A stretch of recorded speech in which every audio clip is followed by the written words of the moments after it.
Hello everyone, this is Robin Mortar, and I'm just here to introduce a special bonus which is being dropped into our podcast feed just in time for Halloween. This is a collaborative two-part project titled A Nightmare Before Halloween, which was organized by Shane Waters of the Foul Play podcast, in which 31 true crime podcasts, including The Trail Went Cold, would each record our own segment about a case of our choosing, and they would all be edited together on a Halloween-themed episode. Of course, since so many podcasts participated, the final episode wound up being nearly 5 hours long, so it has been split up into two parts, which will be released over the course of 2 days. And in case you're wondering, my section pops up about an hour and 11 minutes into part 1, but I'd highly recommend listening to the entirety of both episodes since so many great podcasts are involved. So enjoy the episodes and have yourselves a happy Halloween.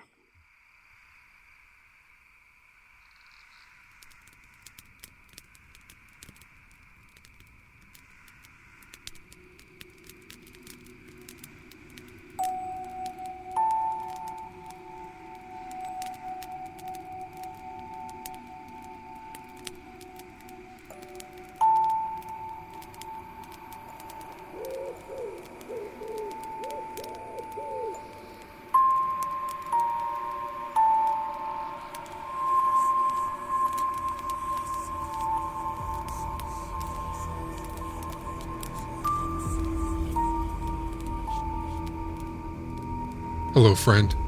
I'm glad to see you weren't too spooked last time, and you've returned to the woods. Here, take your place next to the campfire. It's all ready for you. If you haven't listened to part 1 of this Halloween episode, I highly recommend that you do. We have 31 stories from 31 different crime podcasts. All the podcasts are listed in order of appearance, along with a link on where you can find them. I am your friend to guide you through the darkness, Shane Waters, from Foul Play Crime Series. Oh, my friend finally just showed up, by the way.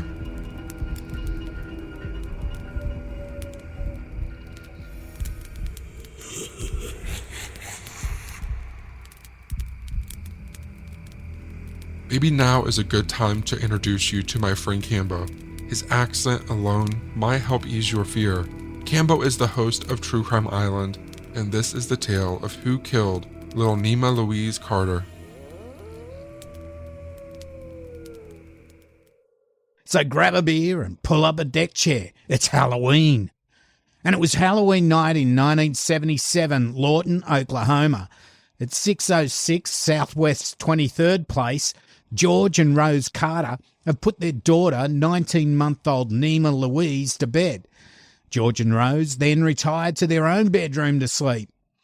The quiet of the night was broken by little Nima crying in the other room. George and Rose would let Nima cry it out rather than go in to see her. They didn't want to spoil her, a decision they would regret for the rest of their lives. You see, on this Halloween night, there was evil lurking at 606 23rd Place.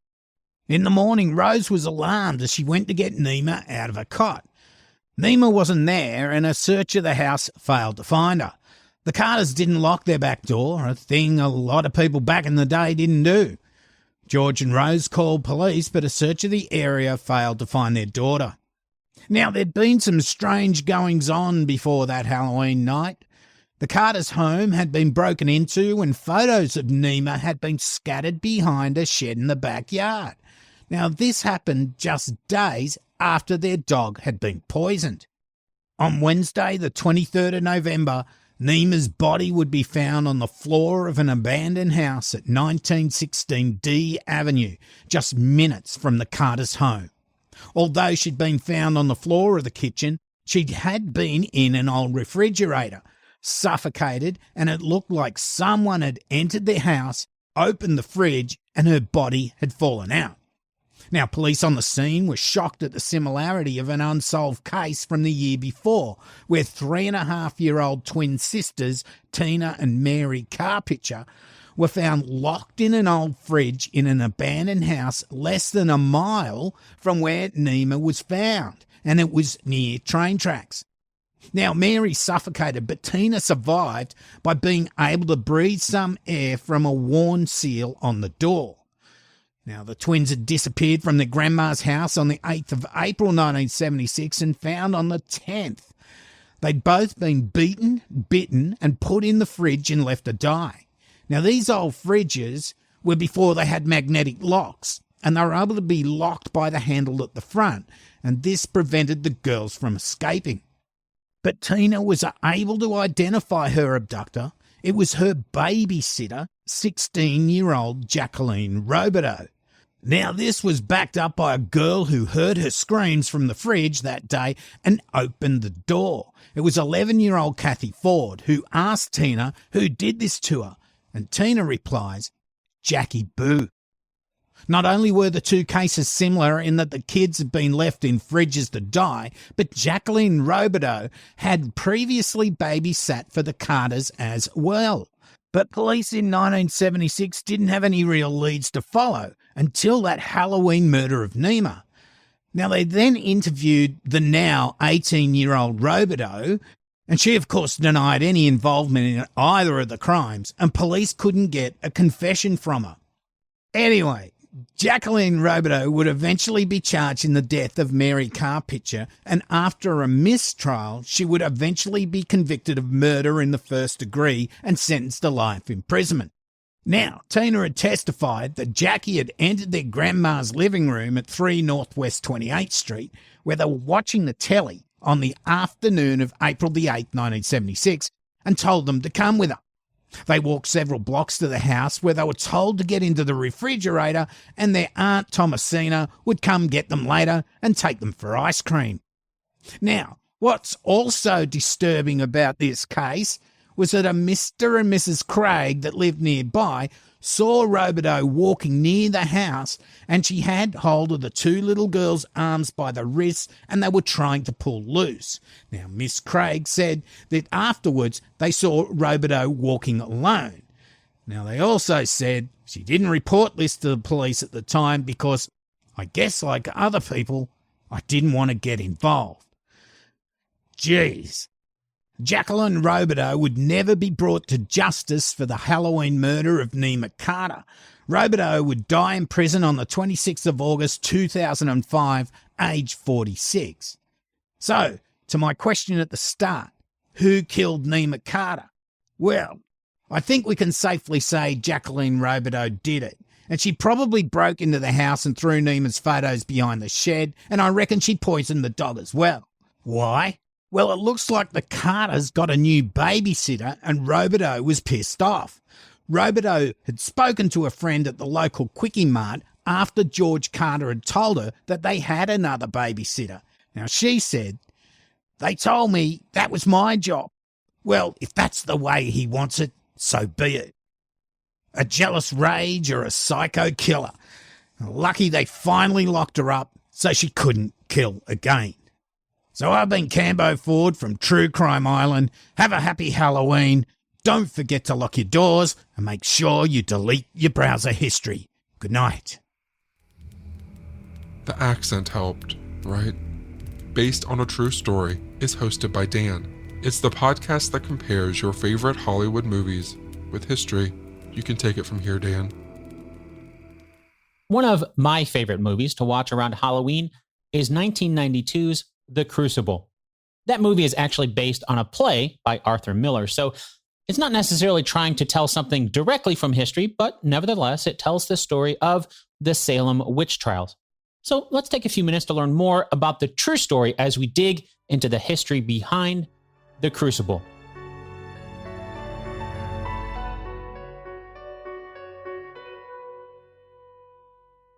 It's dark. Winona Ryder's character, a girl named Abigail Williams, wakes with a start. There's a girl in the bed with her, and with a little shake, Abigail wakes her up. Quietly, the two girls get out of bed and put pillows in their place. They carefully cover the pillows with blankets, so if anyone were to peek in at them, they would think that the two girls were still in bed. Then they sneak downstairs and out the side door. The camera cuts to another house, and we see more girls sneaking out of their homes as well. Then an overhead shot shows even more girls as they quietly make their way down the empty dirt streets of the town. If you pause the movie, you can see 12 girls at any one time on the screen. And speaking of pausing, let's pause the movie ourselves for a moment here because it doesn't give any sort of indication of time, date, or location. So before we continue further, let's turn to history to date what we're seeing here and give ourselves a geographical setting. All of this is happening in Salem, Massachusetts, on the east coast of the United States. That's about 15 miles or 24 kilometers to the north of Boston. The year is 1692. Salem has been in existence for 66 years and has quickly grown to being one of the most important seaports on the new continent. In 1692, of course, the United States wasn't really a thing yet, so Salem was an English colony. More specifically, it was one of the settlements in the Massachusetts Bay Colony. Boston was considered another settlement in that same colony.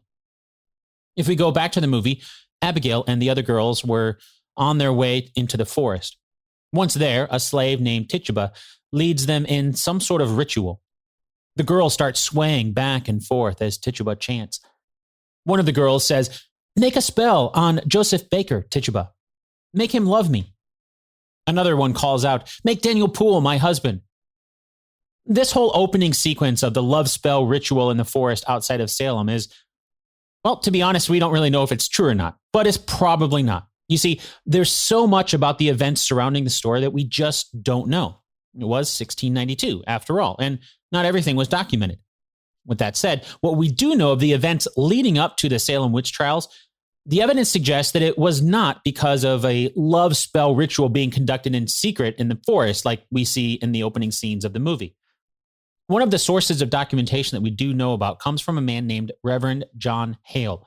He wrote a book in 1697. You can find the full text of the book linked over at basedonatruestorypodcast.com/143. But here's a quote from his book that gives us an idea for what might have started the whole thing. "I fear some young persons, through a vain curiosity to know their future condition, have tampered with the devil's tools, so far that hereby one door was opened to Satan to play those pranks. I knew one of the afflicted persons who, as I was credibly informed, did try with an egg and a glass to find her future husband's calling, till there came up a coffin, that is, a specter, in likeness of a coffin. And she was afterward followed with diabolical molestation to her death, and so died a single person, a just warning to others to take heed of handling the devil's weapons, lest they get a wound thereby. Another I was called to pray with, being under sore fits and vexations of Satan, and upon examination I found she had tried the same charm.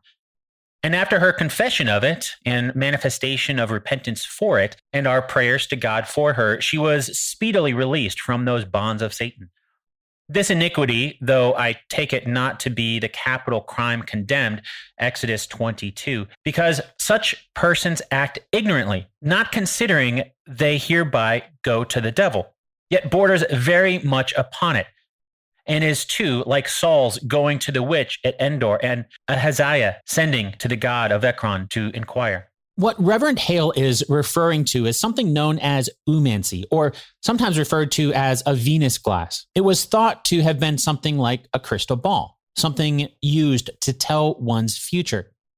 Remember that scene in Harry Potter and the Prisoner of Azkaban where Harry is in Professor Trelawney's divination class and he sees the tea leaves at the bottom of the cup to reveal the Grim? Well, that's basically what this charm was, except instead of tea leaves, they used an egg. The basic concept of this method of divination is to provide some sort of heat and drop an egg onto it. Then you read the shape that the egg white takes when it starts to solidify. As Hale mentioned, the girls seem to have been using this as a way of telling who their future husbands might be. So you can see how the idea of the rituals that we're seeing in the forest in the movie, trying to cast love spells and things like that, could be turned into what we see. As the story goes, the two girls who started playing with this form of divination might have been Abigail Williams and Betty Paris. They got scared when the egg white revealed the shape of a coffin, presumably predicting some horrible fate, kind of like what we saw with Harry Potter. So it's not likely that they were performing the love spell rituals that we see in the movie. Instead, they were using eggs as a form of divination. or umancy. Think about that the next time you crack an egg over your pan. The shape you see when the egg white hits the heated pan was one of the ingredients that went into the Salem witch trials hysteria. On the other side of that, Reverend Hale's words also give us a peek into the mindset of Christianity of the day, as he mentions the charm being the bonds of Satan. In fact, Reverend Hale's book opens with a scripture verse from Isaiah 8, verses 19 and 20. When they say unto you, seek unto them that have familiar spirits, and unto wizards that peep to the law and to the testimony. If they speak not according to this word, it is because there is no light in them. The witch that Reverend Hale mentions is also from the Bible, the witch of Endor. That comes from 1 Samuel chapter 28, verses 6 through 8. When the first king of Israel, Saul, sought out the counsel of a witch in the city of Endor. He asked the witch to, quote, divine unto me by the familiar spirit, and bring me him up, whom I shall name unto thee, end quote. As that story goes, King Saul asked for the spirit of his old mentor and prophet of God, Samuel. But things didn't turn out so well when the spirit of Samuel prophesied the Israelites would be defeated by the Philistines the next day in battle. And so you start to get an idea for why the Christians in Salem could see this as an example of cause and effect. Essentially, there are dire consequences for getting help from a witch. Between February of 1692 and May of 1693, more than 200 people were accused of what we now know as the Salem witch trials. 30 of those were found guilty by the court, and 20 of those 30 were killed, 19 by hanging, and 1 by being pressed to death when he refused to go to trial. Looking back on it, many historians have suggested the Salem witch trials became an excuse for people to steal land and possessions. After all, when someone was accused, all their assets would be forfeited to the crown. Remember, it was an English settlement and not the United States. The United States was not a country yet. But it's not like the king personally took the assets of those accused. That's just how the law worked. And then those assets would usually come up for auction. And often the accuser would coincidentally be the one purchasing or simply taking ownership. That's how the assets would change hands legally. So those accused would lose their possessions and someone else would swoop in to take them over. It was all legal. Meanwhile, lives were ruined and even lost in the process. It wasn't until 18 years later in 1711 that a bill was passed to officially restore the good names and rights. 578 pounds was split amongst the survivors and relatives of the accused. It's tough to calculate the exact amount from that time, but as close as I can figure, that's probably about $42,000 in today's US dollars. So far, there has been a lot of tales from the US, but the world is a really big place. Jessica is the host of the Asian Madness podcast. She specifically covers crime on the Asian continent. Who better to bring us a tale from her home country of Taiwan? Many of you may not be familiar with Taiwan and what it's like, but just like any other place around the world, we have some specific spots that are said to be extra haunted. One of these places is a tunnel in Taipei City called Xinhai Tunnel. What's so special about this place? Well, for one thing, this tunnel is notorious for all the accidents that have taken place in and around it. Another reason is because the western entrance of the tunnel leads directly to the second municipal funeral parlor in Taipei City. Not only that, the mountain in which the tunnel is carved from is home to many old graves, so if you drive during the day and you look up, it might just seem like any old regular mountain. But if you look closely, you can see there are many traditional gravestones lined up all around it. Almost everyone is aware that this tunnel is known to be haunted.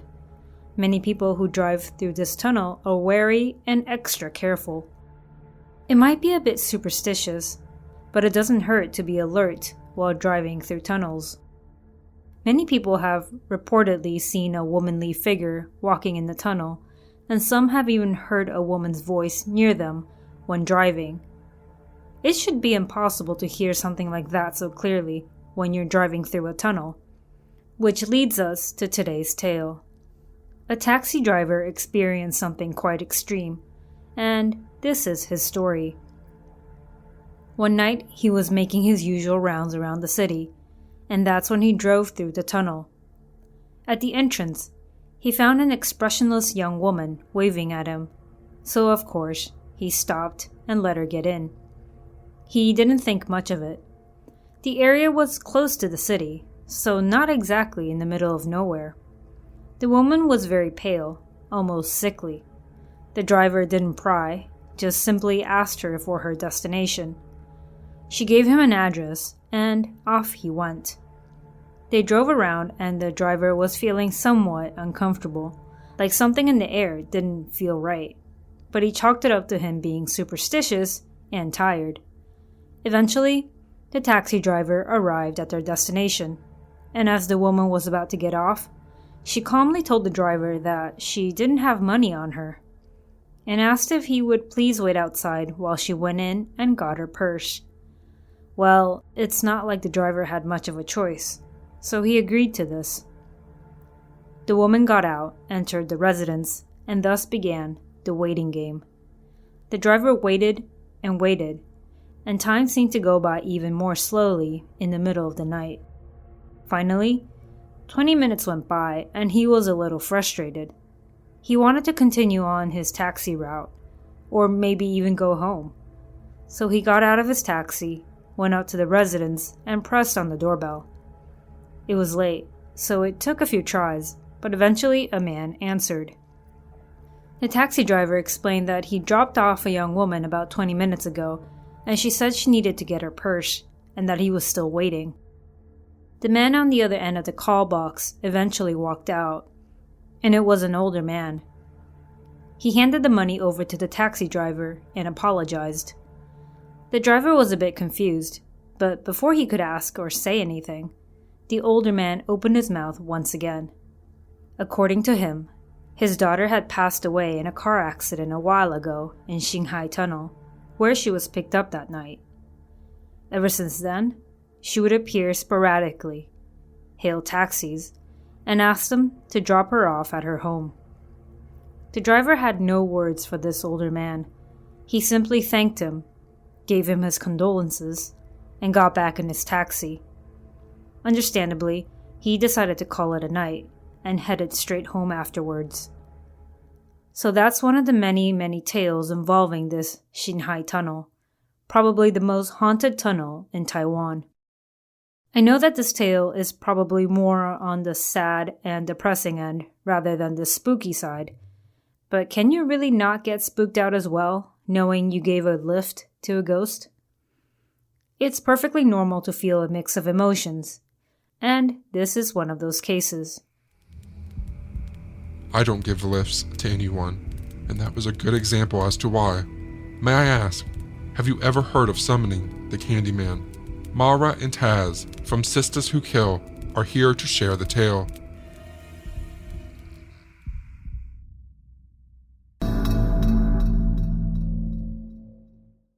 Our players this week are the plantation owner, the murderer, and Daniel Rabatel, the Candyman. There once lived a man named Daniel Rabatel. Daniel was a slave who worked on a plantation in New Orleans, Nawlins, as they like to call it. But he wasn't just any old slave. This man was also a talented painter. I mean, hands down, everybody loved to see his paintings. So his owner, the plantation owner, decides that he wants Daniel to paint a portrait of his daughter, his beautiful, loving, snow white flake-skinned daughter. Now, paintings, of course, as most of you know, they take time, especially really good ones. So that meant that Daniel had to spend a lot of time with his owner's daughter.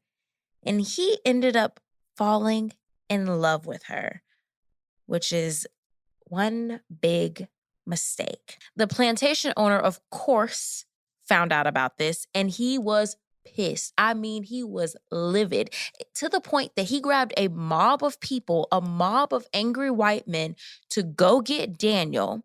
the mob came and they were armed with pitchforks and they were ready to catch Daniel. They chased him through the fields and they finally caught him. And when they caught him, they were near an old barn. Daniel, he had been running and hiding and he was exhausted and he literally could not run anymore. The mob came up, they grabbed Daniel and they were all snarling at him with a snaggletooth self, and they took a rusty saw and they cut off Daniel's right hand, the hand that he was so famously known for painting these beautiful portraits, the hand of a slave that fell in love with his master's daughter. The next thing the mob did was go and find a whole bunch of honey. Don't ask me why these white folks had all this honey, but they did, and they doused Daniel's body in this honey and threw him in a beehive. They watched and they laughed and they snickered and they kept making Daniel stay in this beehive until the bees stung him to death. Now listen, the average person can safely tolerate 10 stings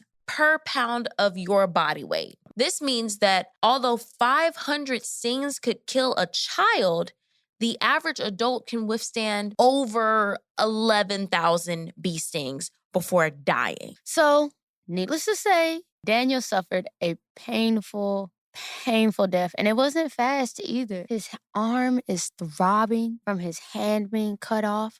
And on top of that, his body is swelling due to all the bee stings. And as if this is not enough, the plantation owner comes over and holds a mirror to Daniel's face so that he could look at himself. He mocks Daniel and says, "Bet my daughter won't like you no more." Bet that's the end of that. So Daniel was like, man, this is really messed up. They could have just killed me, but you gonna torture me to death? I bet. So before Daniel dies, he looks into the mirror and he whispers, "Candyman." Now this puts a curse on the plantation owner, the mob, and anybody else who dare speak his name. The plantation owner and the mob, they all end up dying in mysterious ways. Nobody was ever able to explain it. Due to the excruciatingly painful way that Daniel died, his spirit was never able to rest. Years after passing, his ghost rose from its grave. Daniel's ghost appears with a hook for a hand, dressed in a black trench coat with fur on the collar. Under his black trench coat is a hollowed-out chest cavity covered in honey and bees. Legend has it that those who have summoned the Candyman were killed with his hook, and if that didn't work, the swarm of bees would finish them off. If you decide that you want to talk to the Candyman, all you gotta do is say Candyman 5 times while looking into a mirror, and he will appear. Candyman. Candyman. Candyman. Candyman. Nah, y'all got it. All right, y'all, we have a part of our show called Well, I'm not black. I'm OJ. I Ain't Do It, but if I did, this is how I would have got away with it. I ain't do Halloween last year, but if I did, I would have been Reggie from Rocket Power. I ain't do it, but if I did, I would have dressed up like Josephine Baker. But you know, like a lot of people dress up as Josephine Baker because she is a vaudeville performer that is very famous.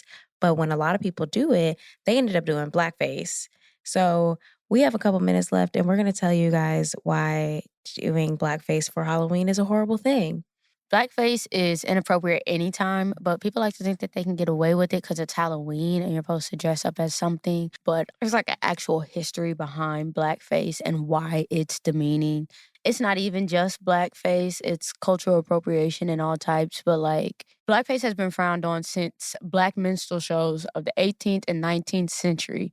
Like this is a long history of demeaning behavior that you can't just excuse with the date of a holiday. Right. So blackface actually first showed up in American theater. And fun fact, it is the only form of theater that is original to America. Everything else was made or originated outside of this country. And it is made by actors burning cork. And later they used shoe polish to paint their faces black so that they could play these stereotypes of what they thought Black people were, to pass on the ideas that Black people that were from the South were lazy, ignorant, superstitious, hypersexual, meant to only be mammies or pickaninnies. And they did this by also playing music, song and dance. They did this not only by creating stereotypes about Black people, but they also tried to give this illusion because blackface, the art of blackface, started way before the Civil War, but so they were giving this illusion through art and propaganda that slaves on the plantation were happy. They're singing and dancing and shucking and driving and eating watermelons, so they must be having a good time. That's why slavery is a good thing. Blackface was something that started off in vaudeville shows and then made its way to the Great White Way known as Broadway. From there, it was the most popular form of entertainment to the point where Black performers that may have worked the vaudeville circuit, they ended up having to cork up. Corking up is basically when you burn the cork and you paint your face black. Famous Black performers had to cork up at that time because that was the only way that they would be able to perform, because that was the only way that white people would accept entertainment from a Black performer. That was the only way that they would accept any type of Black media. So when you guys are picking out your Halloween costumes this year, not saying that you can't be somebody outside your race, but you don't have to darken your skin to do it. You can be Wakanda if you want to. Just don't paint your skin black, right? Like, I seen some white boys dress up as the Migos, and it was one of the best costumes. And they were I did still white boys. And still white boys. I know exactly who they were. There's a way to do it. Also, do not dress up as people's culture. People's culture are not a costume. Do not put on headdresses and all that stuff. They have a meaning. They have a purpose. And it's not for you to get voted best dressed at a party. All right? Thanks. So until next time, happy Halloween.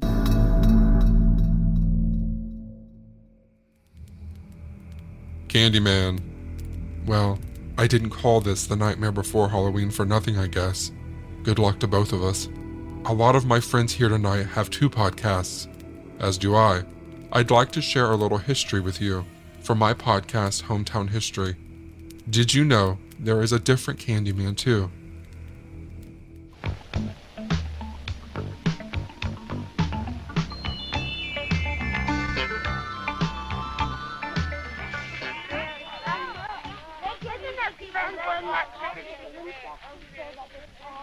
Halloween is really a special time, isn't it? Especially for me. You can see why if you know who I am. Look up a little. That's me, a jack-o'-lantern. At Halloween time every year, I sit up here and watch everybody go by. It's a nice and scary time, isn't it? All those wonderful costumes and masks and makeup. I think about how much fun Halloween is. I also worry a little bit about the things that can spoil the fun of Halloween.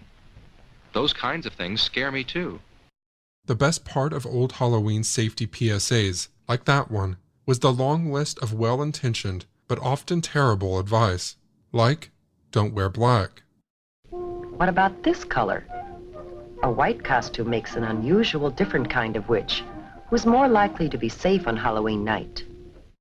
Another suggestion was to wear large fluorescent, reflective panels all over your body so you're basically glowing in the dark. A good way to make any costume easier to see at night is to decorate it with reflective tape or reflective patches. This one was a little more reasonable. Expand the eye holes in your mask. Now, how about the mask? Any problem with it? Do you remember how hard it was to see out through those little eye holes? To be safe at night, you have to be able to see clearly as well as be seen. We can improve the mask by cutting larger holes to look out of. Or, if you want to have even less fun, there is an even safer way. You can simply not wear a mask. But as every 80s or 90s kid knows, the greatest threat was always the candy. You see, some people think it's fun to play tricks with your treats. Watch out for candy wrappers that have been torn or punctured. That might be a sign of tampering. There might be things in the candy. So break open candy bars before you eat them. Cut fruit into pieces before you eat it, just in case something's been stuck in it. Watch out for things that look like candy, but might be medicines or drugs or even poisons. Don't eat anything that doesn't look right. If it looks funny, it might not be so funny if you ate it. Treats are so much fun to collect. It'd be awful to have them spoil your Halloween fun by making you sick.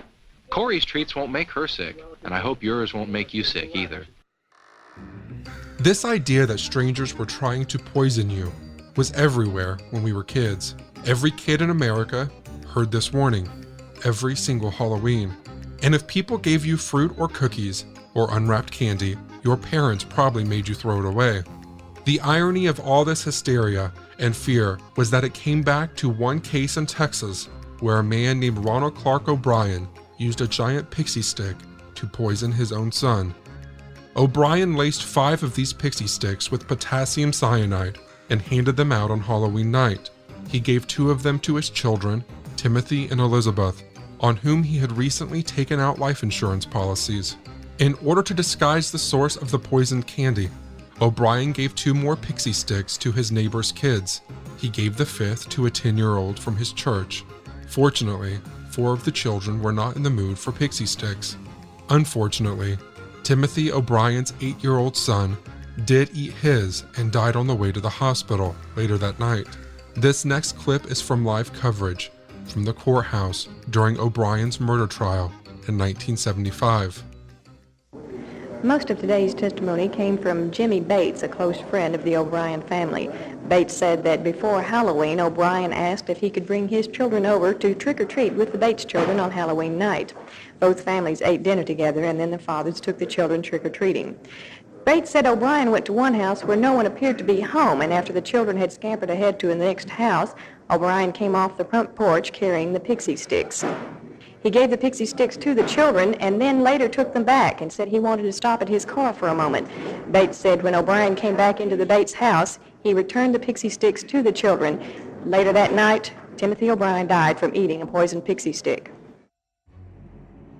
O'Brien was found guilty of capital murder and sentenced to death by electrocution. He was executed by lethal injection 9 years later, on March 31st, 1984, in the middle of the night.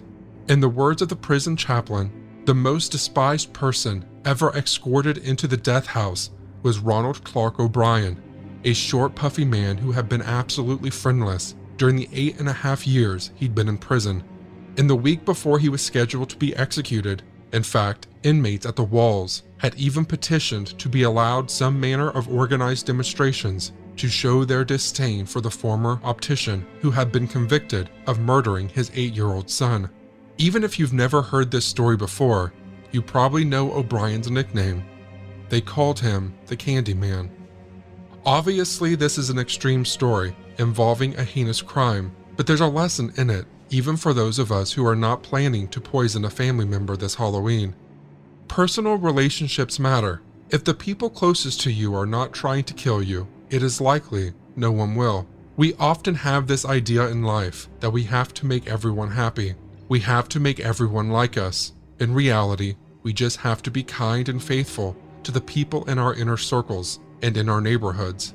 And if we do that, chances are extremely good that no one will die. Over 90% of homicides are committed by people we know, and of all violent crimes, homicide is the least likely to be committed by a stranger. If you lose your job, your money, your status, but all your most important relationships are healthy, you're probably going to be okay. So this Halloween season, I'd encourage you again to invest in the things that matter.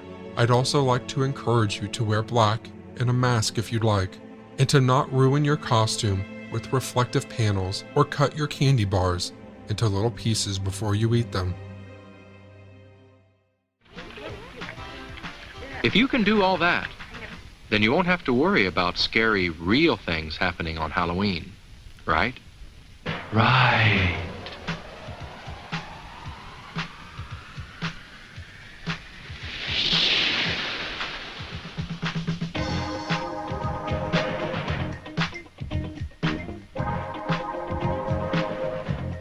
Have a fun and a safe Halloween.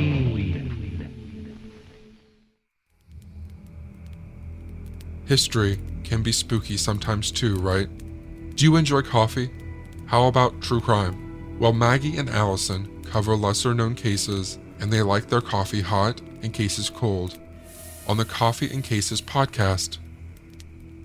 The setting for our case this week, Maggie, is New York. The towns of Cheektowaga and Depew, New York, to be exact.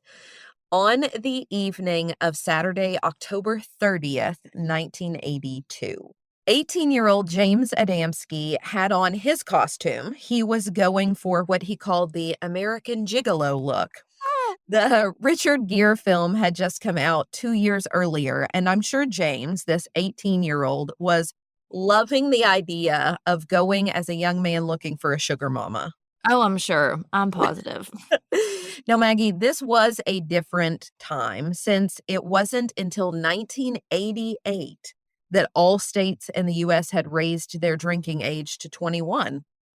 Oh, I feel so dumb. I didn't even know that there was a different age. I didn't know this either until I started researching this case. But at the time, it was legal at the age of 18 to drink in New York. And that was precisely James Adamski's plan. He was heading from his home on View Court in Cheektowaga to the 5 and 23 bar at the corner of Transit Road and Walden Avenue in Depew.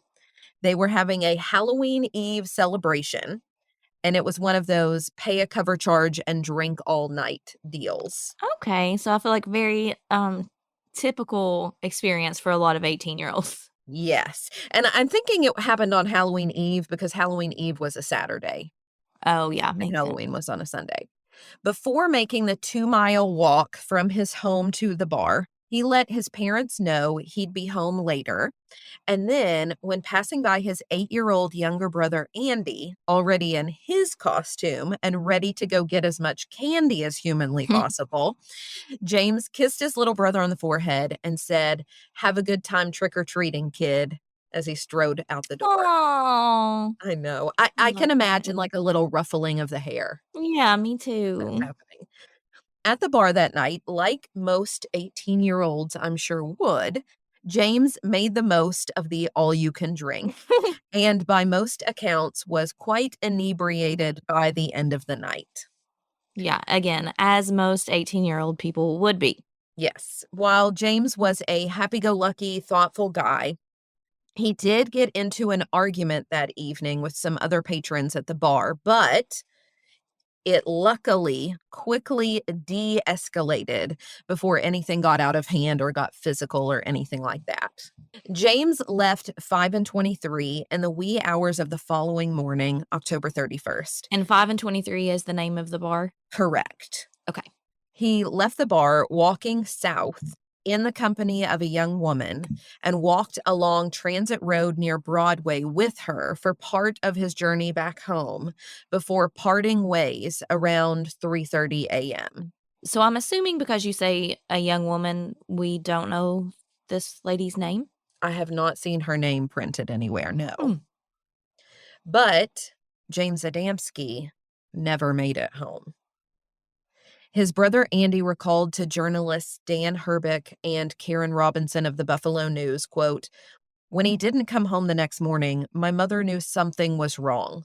He was very respectful of our parents. He would never have stayed away all night without telling them," end quote.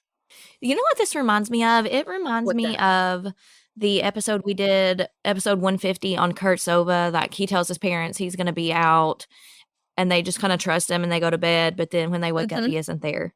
Yeah, it's super similar because James kind of had that same relationship with his parents. So when he didn't come home, that was so out of character for him that his parents immediately alerted law enforcement when he didn't come home.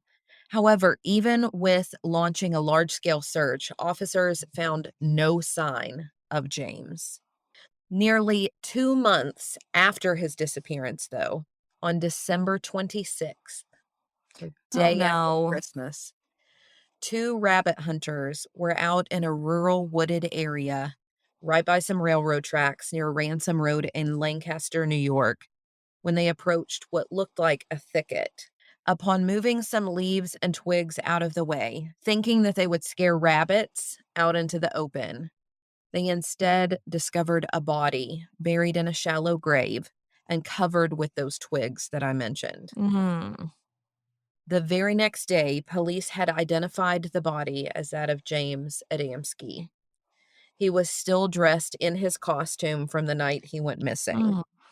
though his body was found in a location 4 miles from where he had last been seen.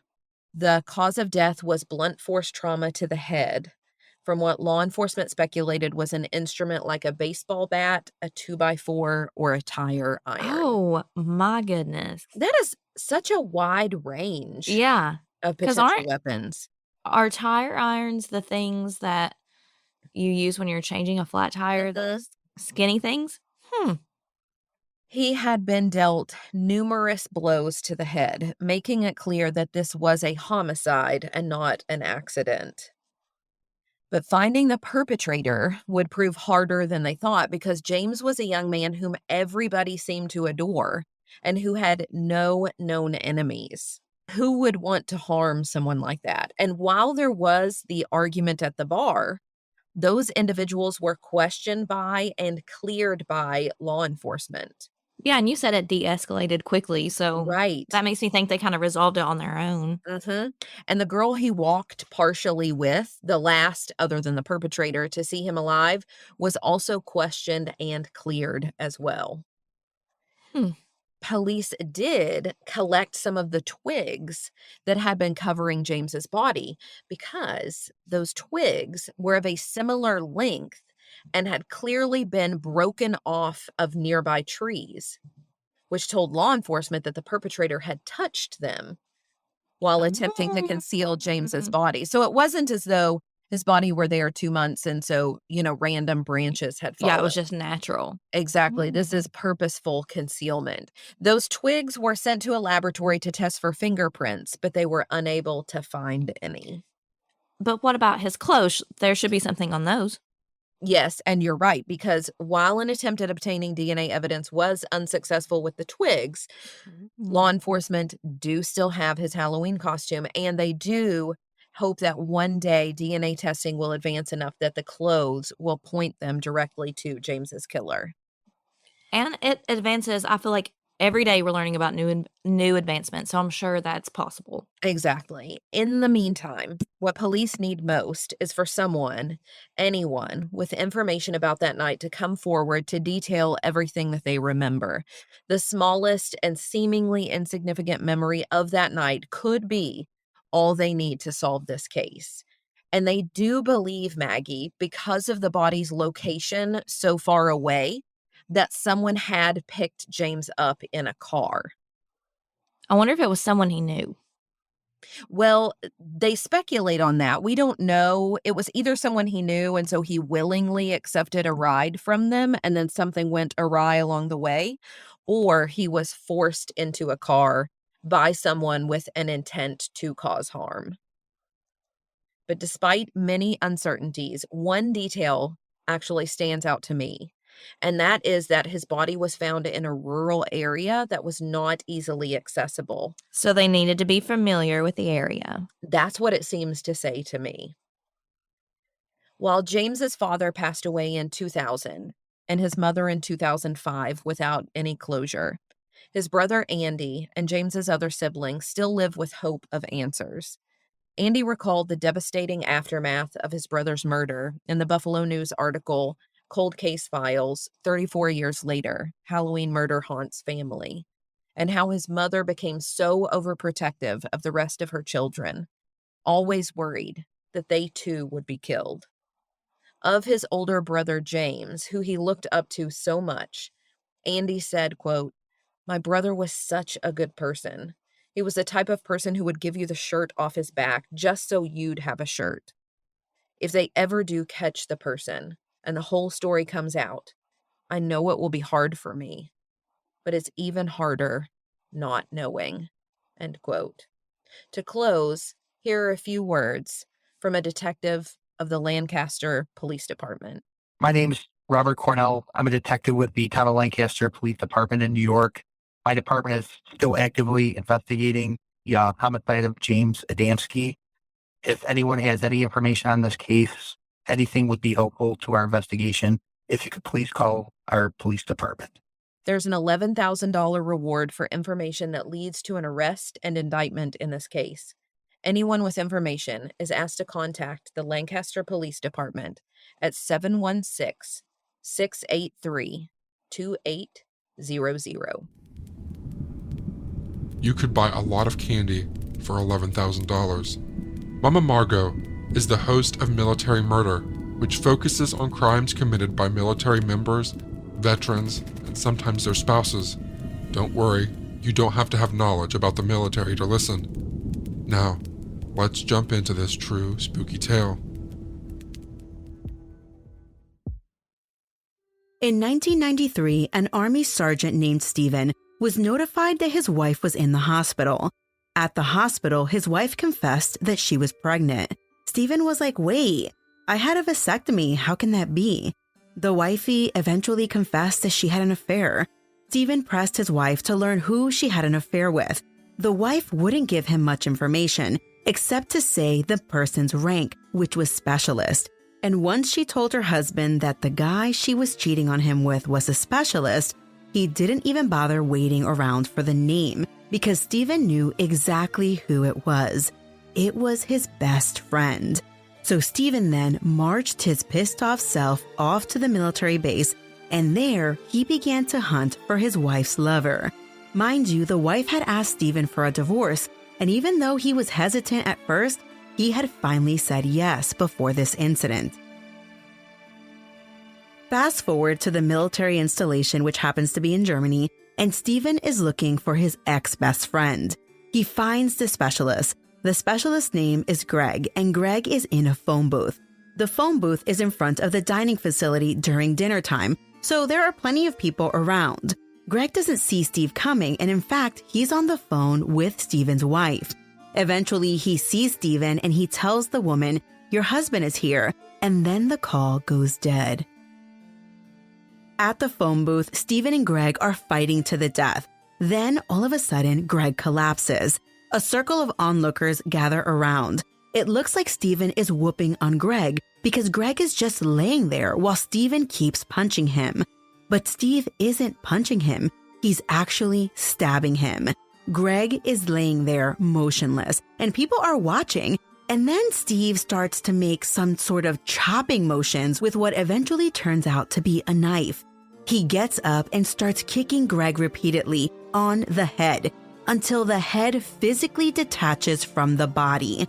Everyone is now watching in horror. They are probably hiding now as Stephen picks up the man's head. He scoffs and says aloud, "That's what you get for being an adulterer." Then Stephen drives off with Greg's head in tow. Minutes later, there is a commotion at the hospital.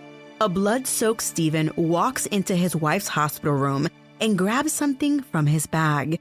It's Greg's head. He places it down next to her and forces her to look at it. And then he says, "Now you can picture this for the rest of your life." Stephen was immediately arrested, and it wasn't hard to prove he did it. There were dozens of eyewitnesses after all. And Stephen confessed to the doctors in the hospital. Months later, at his military court-martial, also known as a trial, he put on the good soldier defense, evidence that he was the best thing since sliced bread, and he had never, ever done anything wrong in his life. Ultimately, Stephen was convicted of killing Greg and was sentenced to life in prison. But the Army general in charge of this court-martial ended up reducing Stephen's sentence to 30 years. Needless to say, this former soldier served less than 30 years due to good time and was released. Crazy story, right? Bet you thought it was an urban legend, but it's not. I don't even have a comment for that story. I'll just leave it. My friends at the Dystopian Simulation Radio are here to share an underwater nightmare that takes place on the floor of a cave that has taken several lives in its time.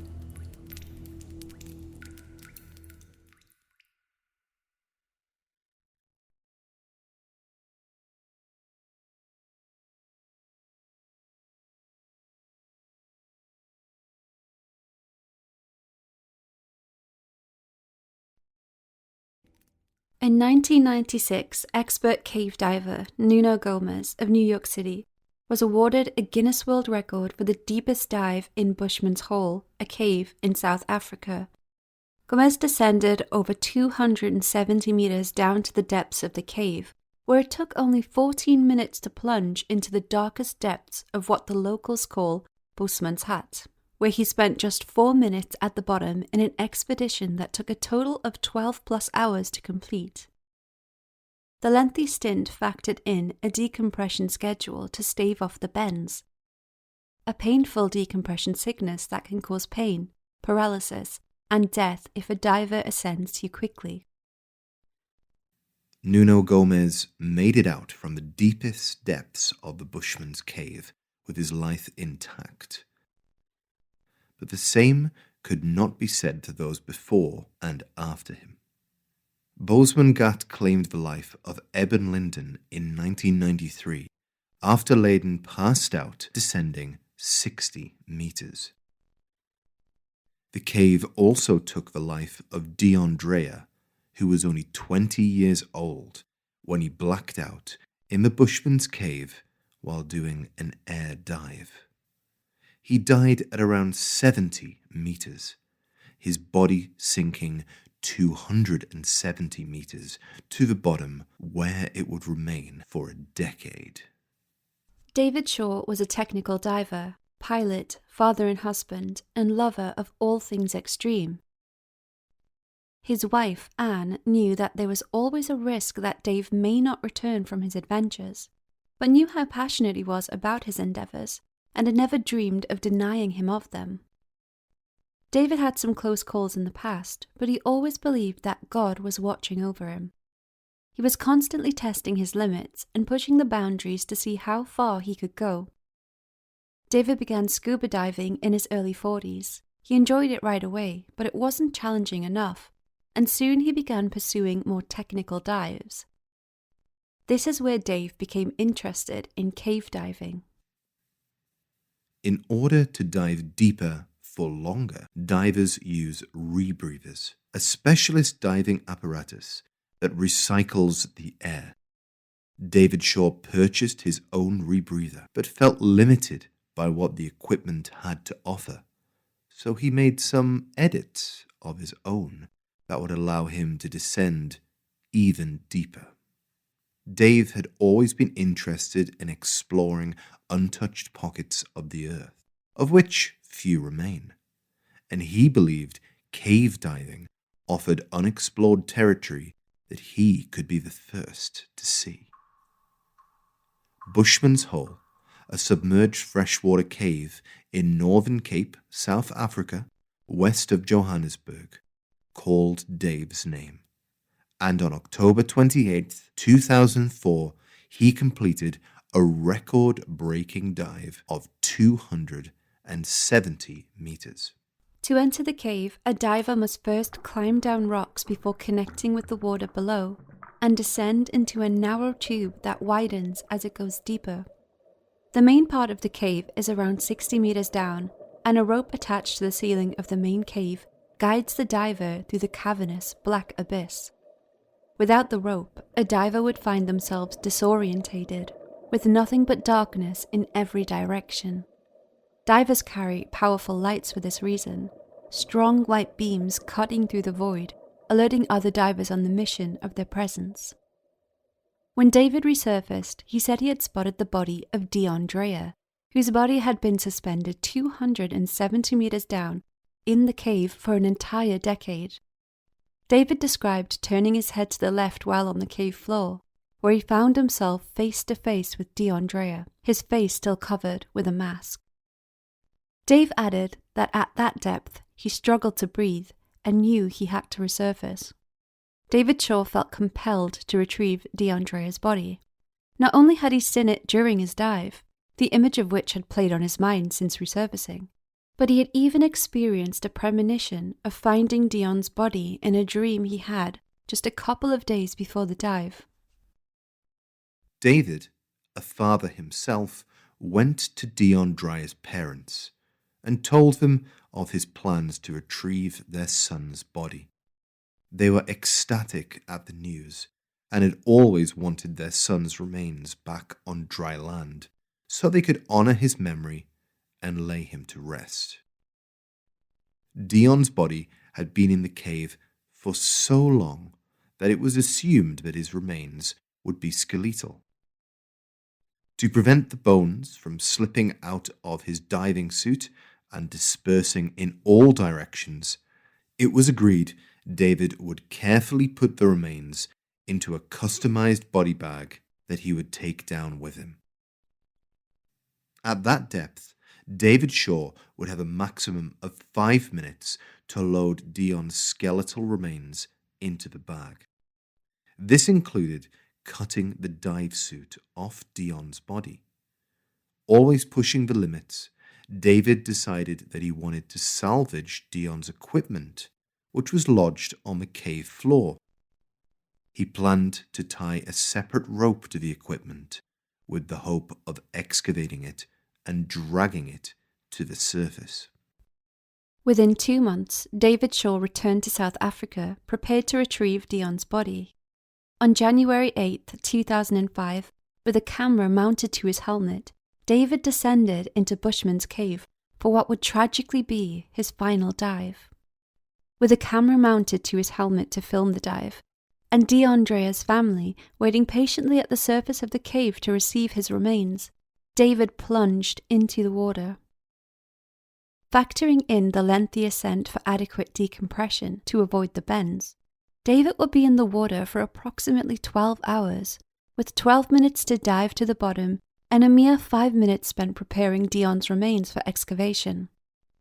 Dion's body was expected to break the surface around 1.5 hours into the dive, but this would not be the case. At 6:15 a.m., David plunged into the darkness, never to resurface alive. The mission was supported by a team of 30, including 2 world-renowned support divers and others meeting him along the way at various depths of the dive. One of the team divers, Don Shirley, waited at a depth of 220 meters, waiting for David to meet him. But when he looked below, he could see no sign of movement.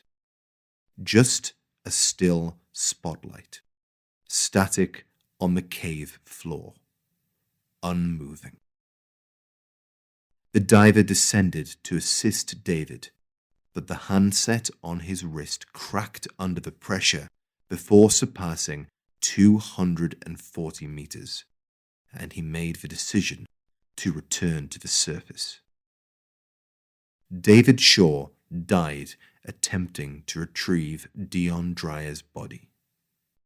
When the team pulled up the line, they found DeAndrea's body attached to it, as well as the body of David Shaw, with the camera still attached to his dive helmet. Although he had lost his life, he had completed his mission of salvaging Dion's remains from the cave floor. When the team reviewed the footage, they watched David Shaw's last moments alive.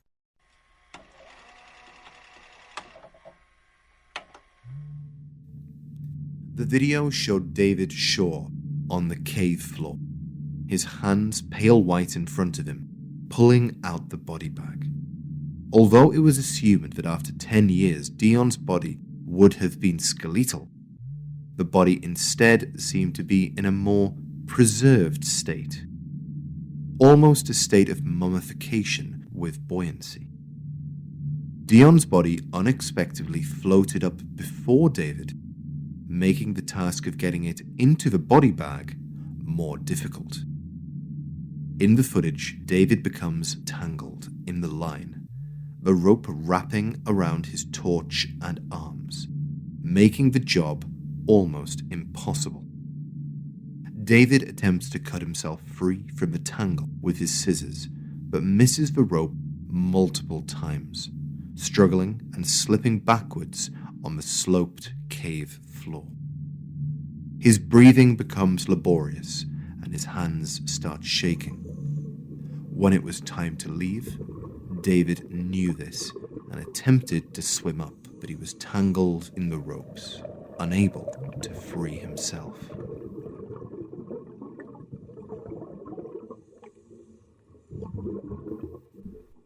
The increased breathing caused by David's struggle produced significantly more CO2, eventually depriving him of oxygen and causing him to drift off, his light still hanging as he floated unconscious. The final scene of David's life showed his hands, motionless, the line he failed to cut wound loosely between his fingers. Despite meticulous planning, David died alone on the cave floor, his teammates helpless and unable to save him, forced to look down at his light, unmoving and still.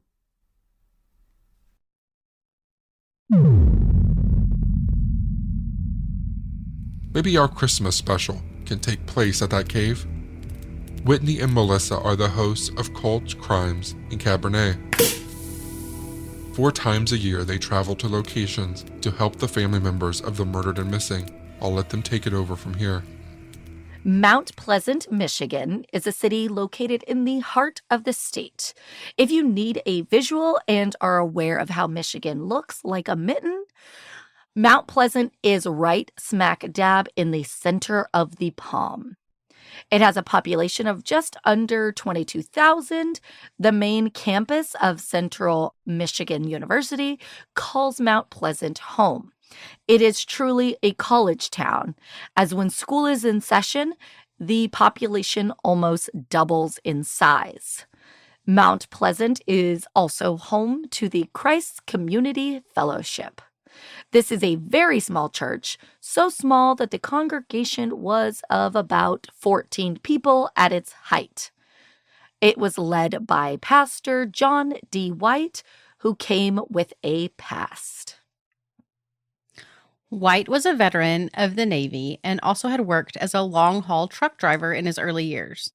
Before becoming head of the fellowship, he lived in Battle Creek, Michigan, which is a little over 100 miles south of Mount Pleasant.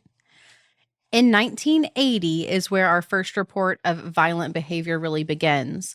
White was 22 years old when he invited his 17-year-old neighbor, Teresa Etherton, over to show her his stock car racetrack setup.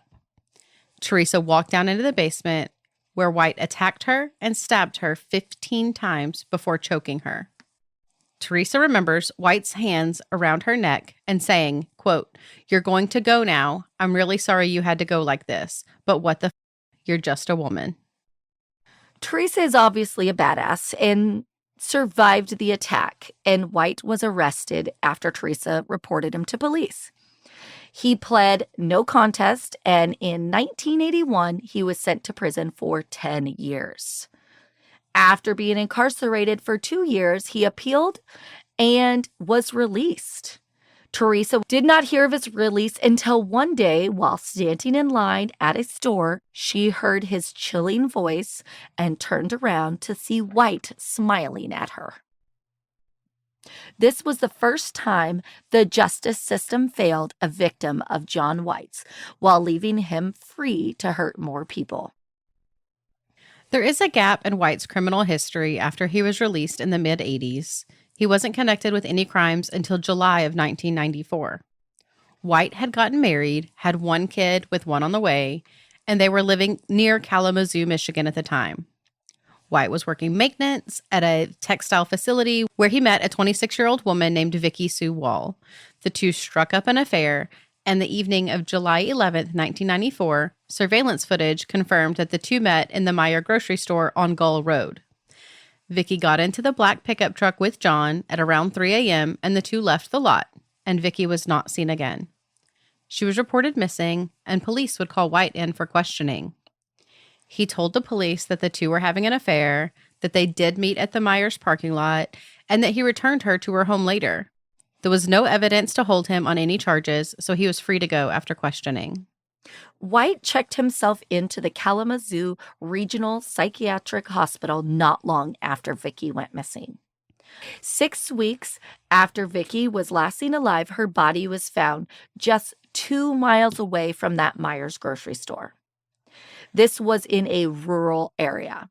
She was found naked except for a shirt and a bra that had been wrapped around her neck.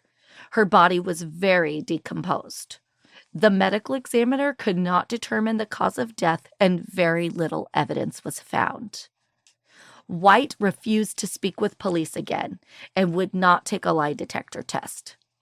His pickup truck was searched, and with the help of luminol, blood was found in several areas. In early September 1994, about a week after Vicky's body was found, White would be arrested at the psychiatric hospital, only having the blood evidence inside White's pickup truck and very little other evidence. First-degree murder charges wouldn't hold up in court. White pled guilty to involuntary manslaughter and was sentenced to 8 to 15 years. John claimed to love Vicky and that her death was just an accident. While incarcerated, John was seeing a psychologist. He told his doctor that he had murderous fantasies and was turned on by necrophilia. He also claimed to have learned that his fantasies were wrong and that he was aware of that and that he had been reformed. When White was released on February 11th, 2007, he was set on being a man of God. He moved to Mount Pleasant into a mobile home neighborhood about 11 miles west of town. He took on the pastor role at the Christ Community Fellowship Church, where he met and fell in love with Sally Gay. The two would get engaged, and Sally moved in with him in the neighborhood, and her daughter, Rebecca Gay, and her son lived just a few doors down. The church knew of his past, but believed in redemption and that John had been reformed. A few weeks before Halloween in 2012, John's fantasies started creeping back in. On Halloween Eve, John was at his home drinking heavily when his urges overtook him. He walked a few doors down to Rebecca's trailer in the early morning hours, carrying a rubber mallet and zip ties. He entered her home and hit her in the head repeatedly until she was unconscious. He then took a zip tie, placed it around her neck, and tightened it, strangling her to death. Rebecca's 3-year-old son was sleeping in the next room. John then took the rubber mallet, towels he used to clean up the mess with, and placed all of it in trash bags with Rebecca's body. He loaded it into his pickup. He took her body about a mile from her home and disposed of it in a ditch behind a tree line. John then returned to Rebecca's home and cared for her son, Conway, as he had before. He dressed him in his Halloween costume and met his father in a grocery store parking lot to exchange custody. When Rebecca didn't show up for work on Halloween, her co-workers became concerned and reported her missing. John took to his congregation, pleading for prayers for her to be found. The very next day, while being questioned, John admitted to murdering Rebecca and told police where they could find her body. He claimed his motive was his fantasies fueled by the necrophilia pornographic material that he had been watching for weeks leading up. He couldn't remember if he sexually assaulted Rebecca after her death or not, but she was found nude. He admitted to taking her car to a bar nearby called the Barn Door to stage her disappearance as a kidnapping. His confession was not the only nail in his coffin. Authorities were able to find Rebecca's blood and her necklace inside of his truck. Fingerprints and DNA all tied back to John as well. He was not clean or meticulous in any way when committing this murder. This time, the justice system did not fail. Authorities were prepared to put him away for good. In April of 2013, White was sentenced to 56 years in prison. At the time, he was 55 years old. John only lasted a few months in prison, and on August 28th of 2013, he was found hanging in his prison cell from self-inflicted asphyxiation. Revival attempts were made, but unsuccessful. Do you think Whitney and Melissa give listeners free Cabernet? We should find out.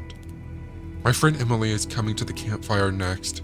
Her podcast is Morbidology, where she covers a new crime case each week, taking an in-depth look at any systemic failures that may have had a part to play in the crime.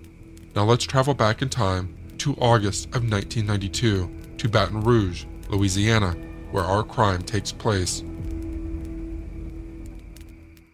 Yoshihiro Hattori was a 16-year-old Japanese exchange student who who moved in with the Haymaker family. He was affectionately known by his friends and family as Yoshi.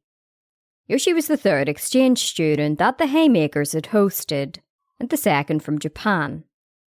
Yoshi settled in perfectly. He enjoyed fishing with the family, and he always made sure to help out with his share of the chores. Brian Haymaker stated he was throwing his heart into everything. He was making friends. He was adventurous. He was having trouble with English, but he was going on anyway. When Yoshi came to America, he was enrolled at McKinley High School, where he was known as a fun-loving and conscientious student who almost always had a smile on his face. His classmates said that he could always make them laugh, especially when he randomly broke into a Western dance step. As his friend Mandolin Fawn said, no matter who was rude to him, no matter what happened, he always had a smile on his face. In fall of 1992, Halloween was fast approaching, and Yoshi could hardly wait for his first Halloween in the United States.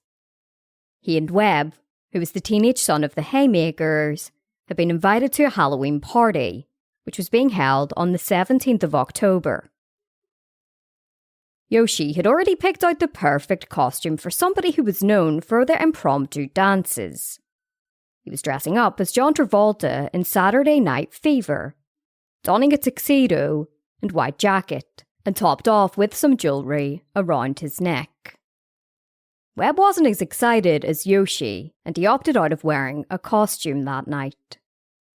The Halloween party was being held at the host family of another Japanese exchange student. The purpose of the Halloween party was for exchange students to get to know other exchange students, so that they could share their experiences and make new friends. When Yoshi and Webb arrived in the neighbourhood, they went up to 10311 East Brookside Drive. The home was adorned with all the Halloween decorations one would expect for a Halloween party. But Yoshi and Webb were unfortunately at the wrong home. They had transposed 2 numbers in the address of the home where the party was being held, and ended up at 10311 instead of 10131. The house belonged to Rodney Pierce and his wife Bonnie.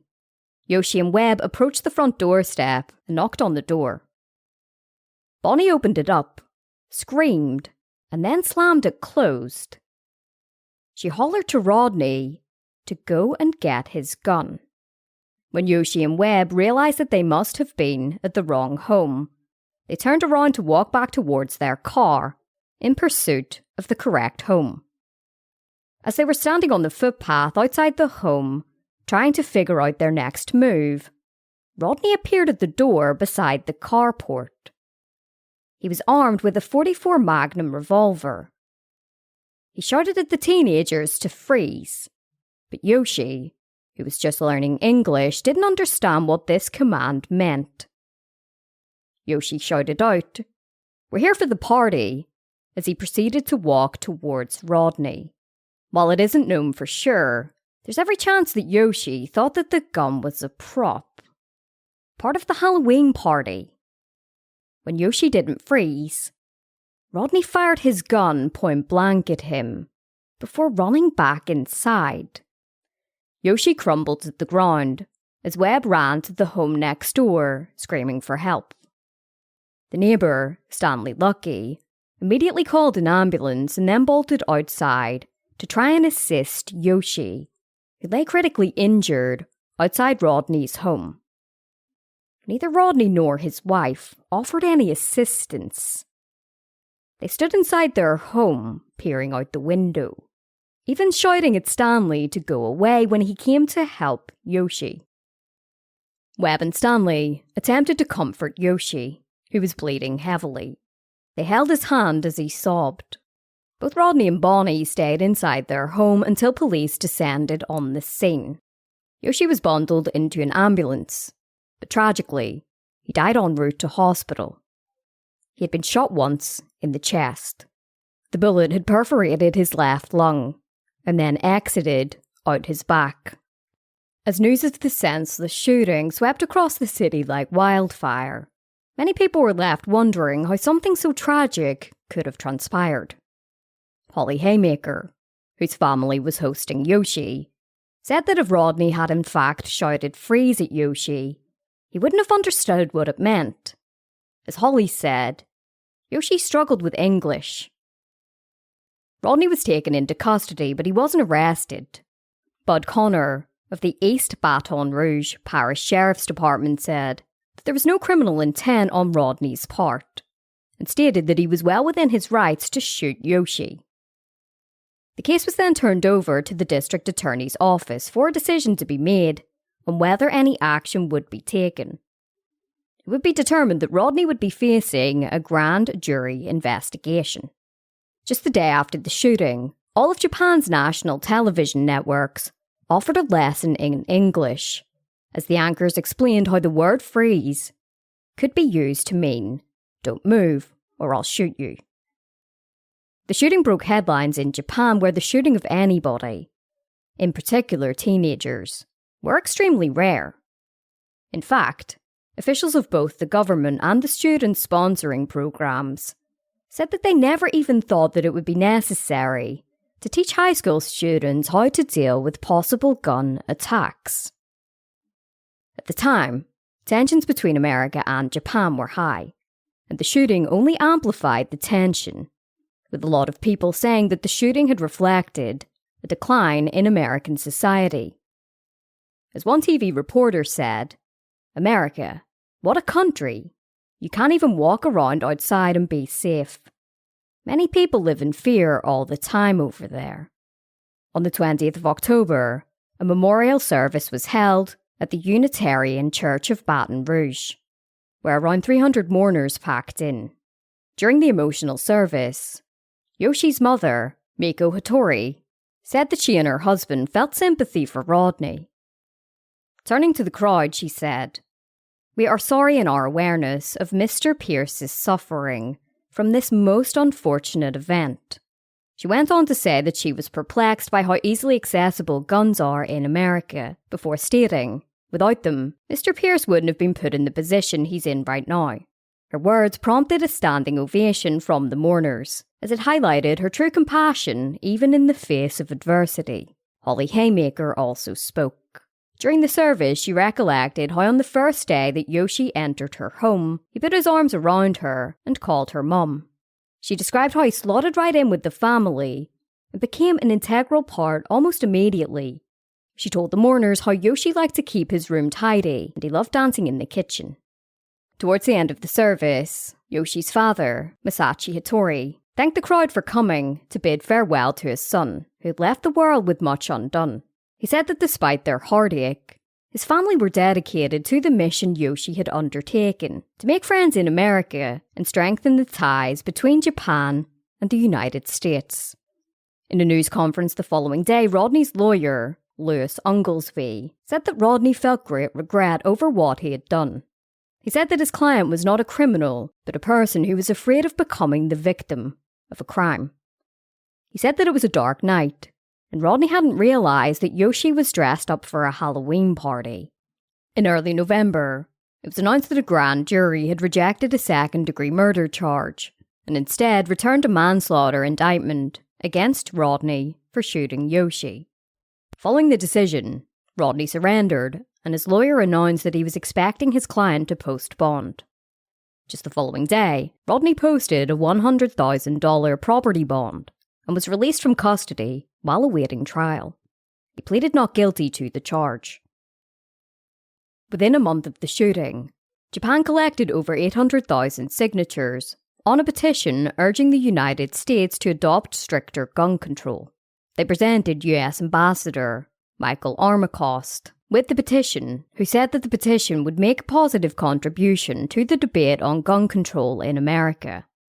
He also said that he would transmit the petition to the White House. Rodney's trial would begin in May of 1993. During opening statements, defense Unglesby said that Rodney shot Yoshi because he thought that he was protecting his wife and 3 children from an intruder. Prosecutor Doug Moreau asked the jurors not to judge Rodney as a person, but judge his conduct on the night of the shooting. He described Rodney as criminally negligent and said that he should be convicted of manslaughter. He said that after Rodney opened the door, after it had been slammed closed by Bonnie, Yoshi interpreted this as an invitation to the party they had been searching for. The jury would hear a recorded interview between Rodney and investigators. He detailed how Bonnie told him to get his gun, and he didn't even question why. He said that when he went outside he saw Yoshi, who was wearing a white suit and carrying something which turned out to be a camera. He said that Yoshi appeared to be laughing, but when he failed to stop moving, he shot him. He said that he was protecting his family, but when he was asked if he knew what he was protecting them from, he simply said no. Prosecutor Morrow argued during the trial that the actions of the couple were not reasonable. He said that it hadn't been rational for a man of 6 feet 2 inches tall to be afraid of a friendly and unarmed boy who weighed just 130 pounds. A boy who rang the doorbell before walking away. Yoshi hadn't attempted to break in. He wasn't wearing a scary mask. He wasn't armed. He was simply looking for a Halloween party. Following all of the testimony, the jury were sent away to deliberate. Under Louisiana law, homicide can be justified for a number of reasons, including what is known as the shoot the burglar law, which allows people to protect themselves from intruders. It took just 3 hours for the jury to reach a verdict. They found Rodney not guilty of manslaughter. Many in court applauded when the forewoman announced the verdict. Yoshi's parents said that they weren't surprised, but they were disappointed. Rodney was later found to be liable to Yoshi's parents for $650,000 in damages.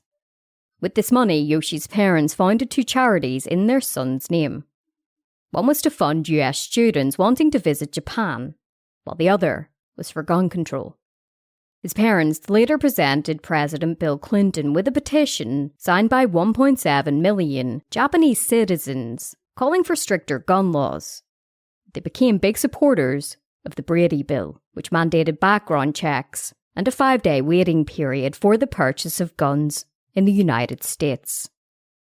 The shooting of Yoshi had truly been instrumental in the passage of the bill. Following his acquittal, Rodney Pierce claimed that he would never own a gun again, and he admitted that he had simply overreacted to his wife's fear. This overreaction caused a teenage boy in the frontier of adulthood to lose his life in the most terrifying way imaginable. So what do you think? Should he have been found guilty? Mike Brown from Dark Poutine joins us from north of the 49th parallel. That's Canada, if you didn't know. Canadians are known for their politeness, but as Mike will remind us, a recent sword attack in Quebec City shows us some Canadians have a dark side too. In that attack on Halloween night, a man dressed in what has been described as medieval clothing went on a slashing and stabbing spree with a razor-sharp Japanese-style katana sword. After the attack, 2 people were left dead, and another 5 were hospitalized, some with serious injuries, and the attacker had fled the scene. One of the most notable buildings in Old Quebec City, overlooking the picturesque St. Lawrence River, is the historic and posh Chateau Frontenac Hotel. Chateau Frontenac, a National Historic Site of Canada since 1981, first opened for business in 1893. It was here at around 10 p.m. on October 31st, 2020, that a black 4-door Saturn was left motor still running by its driver, 24-year-old Carl Gerard. Gerard, dressed in black jogging pants, black leather boots, a short-sleeve kimono, and a black mask, had his sharpened 76.9-centimeter bladed katana sword in hand. He'd left his home in Sainte-Thérèse, Quebec, a suburb of Montreal, in the afternoon and had driven the 270 kilometers to Quebec City with murder on his mind. After exiting his vehicle, Gerard approached his first victim, a 26-year-old musician named Remy Belanger. Belanger was out for a leisurely stroll. He was listening to a podcast and stood to take a picture of Chateau Frontenac when he noticed a man, clad in black, advancing quickly toward him, sword above his head. Boulanger later recalled thinking at first that it was a Halloween reveler playing some kind of joke to irritate him, but when the first blow landed, hitting him in the head, he knew he was in trouble. Boulanger put up his hand to defend himself and his fingers were severed. He fell to his knees as the attacker kept slashing and stabbing at him. Remy Boulanger managed to pick up his fingers, got to his feet, and fled toward the lobby of Chateau Frontenac, screaming for help in both English and French. Remy Boulanger was later treated for wounds to his skull, neck, back, chest, arms, hands, and hip. A cellist, Remy was transferred to a hospital in Montreal that specializes in limb replantation. There, doctors worked hard to save his hand so he could play music again. As Boulanger ran away, Girard did not pursue him, but turned his attention to 56-year-old François Duchesne.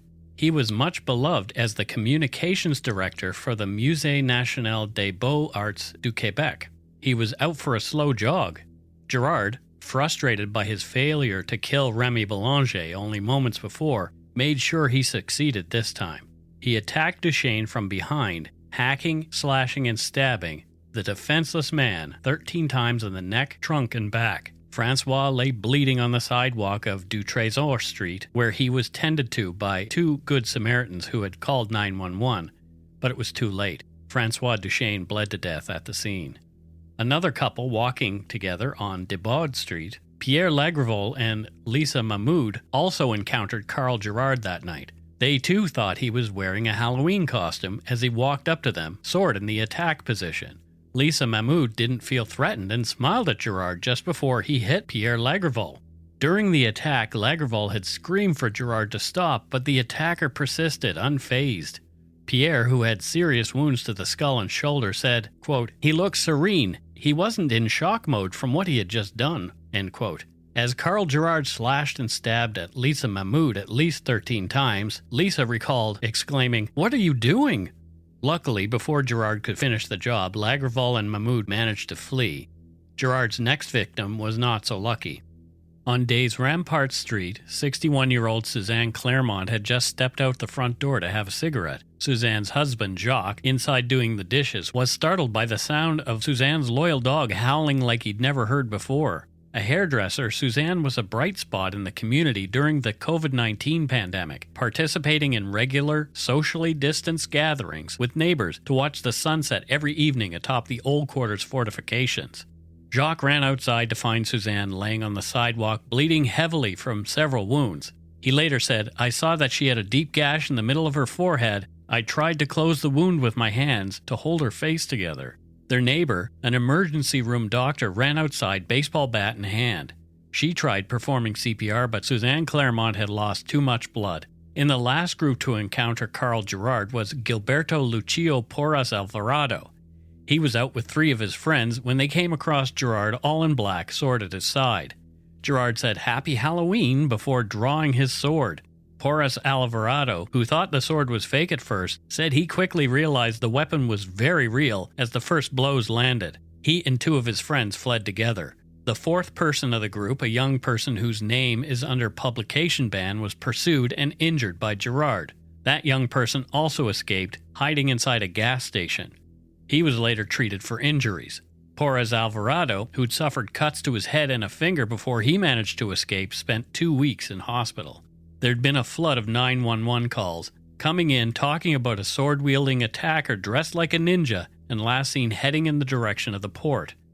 Shortly before 1 a.m. on November 1st, 2020, a port officer on patrol in the old port of Quebec noticed a man hiding in a bush.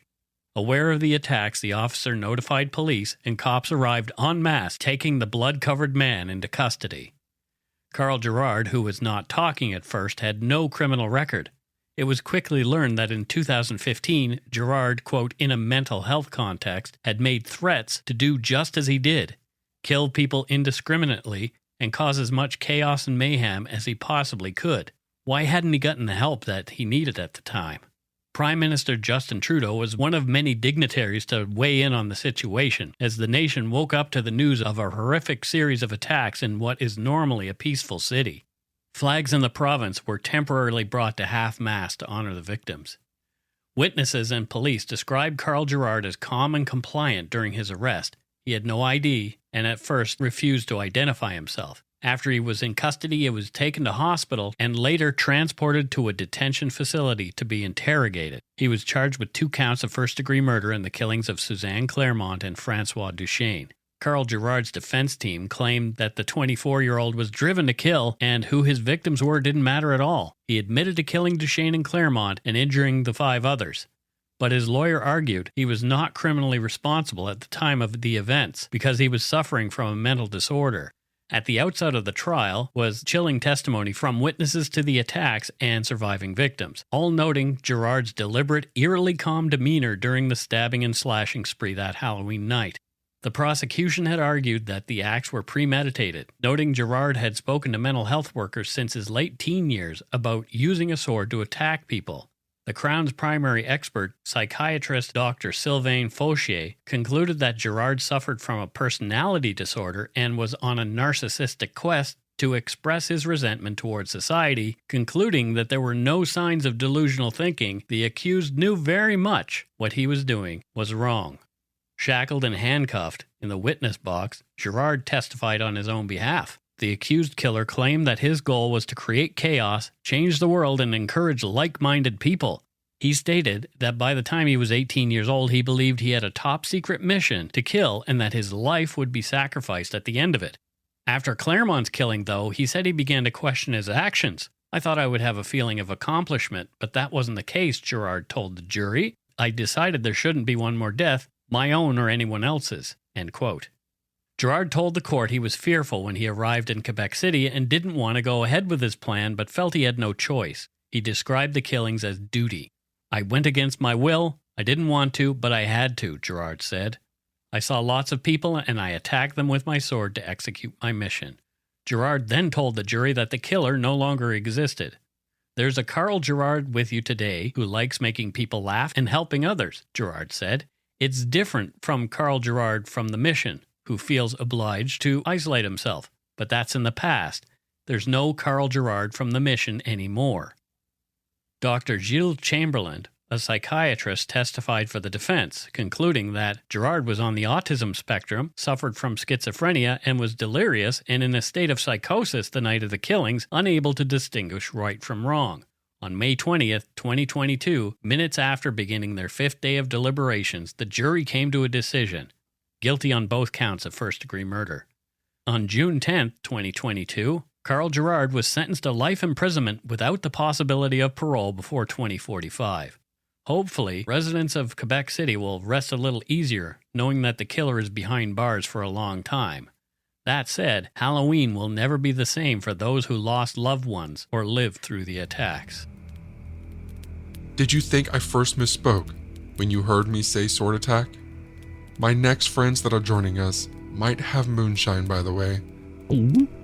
I hope you don't mind.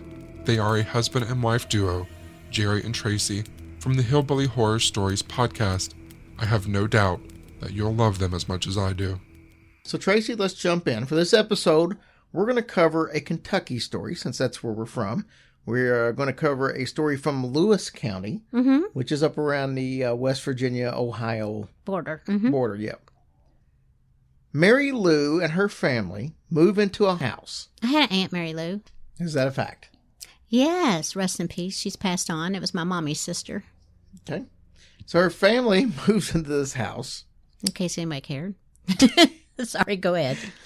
That everyone said was haunted. Everybody in the surrounding area. Now, this house at one time belonged to an older couple who was having some marital problems. And during this time, the wife basically kicked the husband out of the home. Well, the husband really didn't have any place to go, so he decided to stay in an outbuilding that was just a few feet from the house. That seems fair. Yeah, the building was actually connected to the house by a walkway. Okay, so yeah, it was pretty like a close, but breezeway not or in the something. house. Yes. Now, this was during a very hot summer, and that building must have become unbearably hot. Hot to the point that the husband was found dead of an apparent heat stroke. Oh, wow. Dang, that's hot. You heard of a fan? Soon after, there were reports of the deceased husband being seen wandering the property on very hot nights. Now, when Mary Lou's family moved into the house, it was spring. So there really were no issues, except that the family couldn't seem to keep the door closed on that small outbuilding. I wonder how long it was till Mary Lou found out that he had passed. I don't know, and I didn't have any way of researching that. Oh, okay. I don't even know what year any of Okay. this happened, Mhm. to be honest with you. Well, I wouldn't want you to lie. Eventually, Mary Lou's husband had to lock the door with a padlock. So we're going to fast forward a little bit. Mary Lou's husband goes to work one morning, and Mary Lou's just sitting up in the kitchen drinking her coffee. She hears heavy footsteps coming up the stairs. This is inside the house. And then she hears the back door slam shut. Mm-hmm. She thought, well, this is odd because anyone leaving through the back door would have had to walk right past her Yeah, first. in the kitchen. Mm-hmm. Don't act like you know the layout of the house. I do. I got it down in my mind. The footsteps were too heavy for a child, but she went and checked on the children just to make sure, and all the children were still asleep in their beds.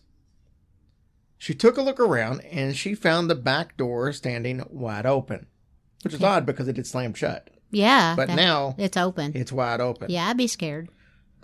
She decided to ignore the noises that she'd been hearing in the door slamming shut because it was extremely warm outside, and she wanted to just shut the door and not let the hot air in. Later that day, she decides to go out and do some work in the yard, a little bit of gardening.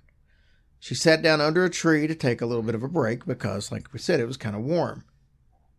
She hears the back door slam shut again. Now, she knows the sound because she already heard it once that day. So she looks towards the house, and she can see the curtains part in the kitchen window as if someone's Was peeking looking out. and kind of Mm. moving it with their two hands. Yeah. At a second glance, she saw nothing. But then she saw the curtains fall back across the window. She immediately gets up. She walks around her house, trying to convince herself that she's just imagining all this. And she comes across the opened basement door. She was sure that she had locked that door. She assumed that maybe the heat was just kind of making her delusional. She relocked the basement door, and then she went back to her work in the yard. She later passed by the door to only find it open again. The basement door? The basement door. Now, this really shook her up this time. Well, yeah, that's where it's cooler. Well, you letting all the hot air in. As soon as her husband got home, she told him about the events of the day. Now, her husband couldn't believe what he was hearing, and in fact, he scolded her for believing it herself. Now, over the next few weeks, the weather got extremely hot. With that, the paranormal activity increased as well, or should we say, heated up. Uh-huh. Well, you know the paranormal don't like that daggone heat either. Shoot. The building in which the old man died was now padlocked, as we talked about. Even with that being the case, the door was still found standing wide open on several occasions. Mary Lou would lock it back, and time again, to no avail. I would have just given up.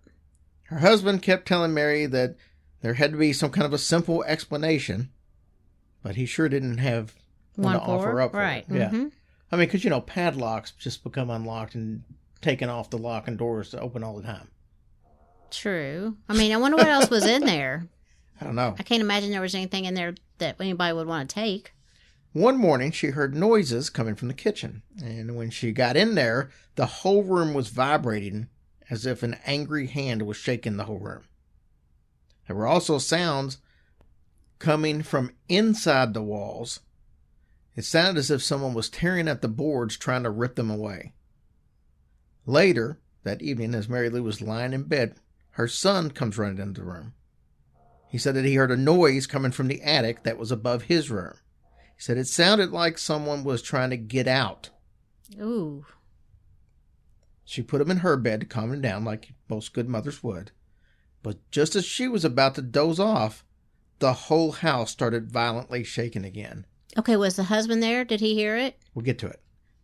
The windows were vibrating so hard that it seemed like they were going to basically come out of their frames. And yes, Her husband actually witnessed this event. He could no longer deny that something supernatural appeared to be at work here. His answer was to vacate the premises. Looking back at the events years later, Mary Lou realizes that each of these occurrences happened at extremely hot days or hot nights. She said it was almost as if the poor old man's soul was opening doors to get air. Mary Lou says she wonders if maybe someone had locked the door on that outbuilding, trapping the old man inside, causing his death, and leaving his soul to wander, trying to tear out windows and doors, seeking relief from the intense heat. Oh, bless his heart. That's an awful way to go. There would be an awful way to go. That's so terrible. So, yeah, like I said, I don't know what the situation was. I don't know what year it happened. I don't know if somebody did lock the man in and that's why he was so against locks, or maybe but who would have known he was in there except for his wife? His wife. I don't know. I mean, who else would have a reason to lock the door? Well, that mean heifer. We don't know that she did that. Well, that's just an assumption that could have happened. I mean, it could just be that he wants the door open so he can't be trapped in there. Yeah. So it didn't mean that it got locked in there at one point. Right, He just wants to keep it open now. Yeah. Well, that poor soul. I could smell the moonshine, couldn't you? Bless their hearts.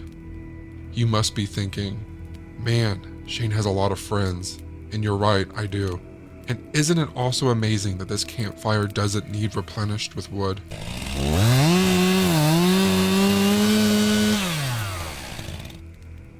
I have 4 more friends to introduce you to, and here comes Eric Carter Landon now. Eric is the host of True Consequences, which focuses on crime and mysteries in New Mexico and the American desert Southwest. Plus, he is a really good person altogether. You'll love him. Eric, take it away. Sometimes, late at night, on the ditch banks, rivers, lakefronts, and arroyos of New Mexico, people claim to hear the wails and sobs of a woman. She sounds distraught. She cries out, "Ay, mis hijos!" If you ever hear this cry, it's best you avoid any waterways, and by no means should you try to find or help this woman. If you value your life, you will close your eyes and go to sleep. Children, heed this warning. Be wary of the cries of this woman. I am Eric Carter Landine, and this is Halloween at True Consequences.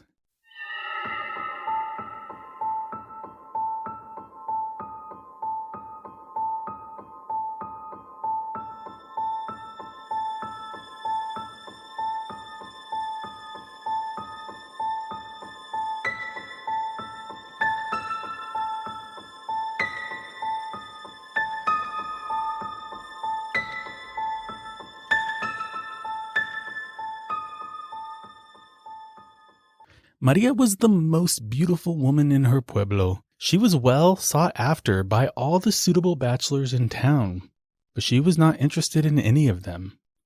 It wasn't until she met a tall and mysterious man from out of town that she even considered dating anyone. He was quite the catch. He was rich, handsome, well-traveled, and the pair started dating, and very soon, they were in love. In a matter of months, they were engaged, and a short time later, the couple were married in a huge celebration. The whole neighborhood was decorated with colorful paper flags and flowers. Within a couple of years, Maria and her husband had 2 kids. Everything was going perfectly until one spring night. On the night of March 13th, 1550, on the streets of Mexico City, Maria was wandering the streets, grief-stricken and angry. She had never been treated in such a way. The shame she felt was consuming her.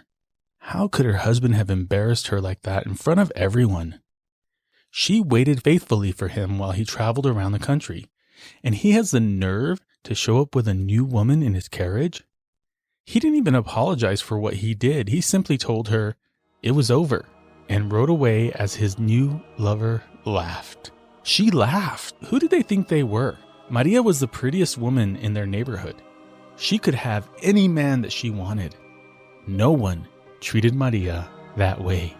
Not if they didn't want to suffer. Oh, he was going to suffer. She'd show him. She'd show them all.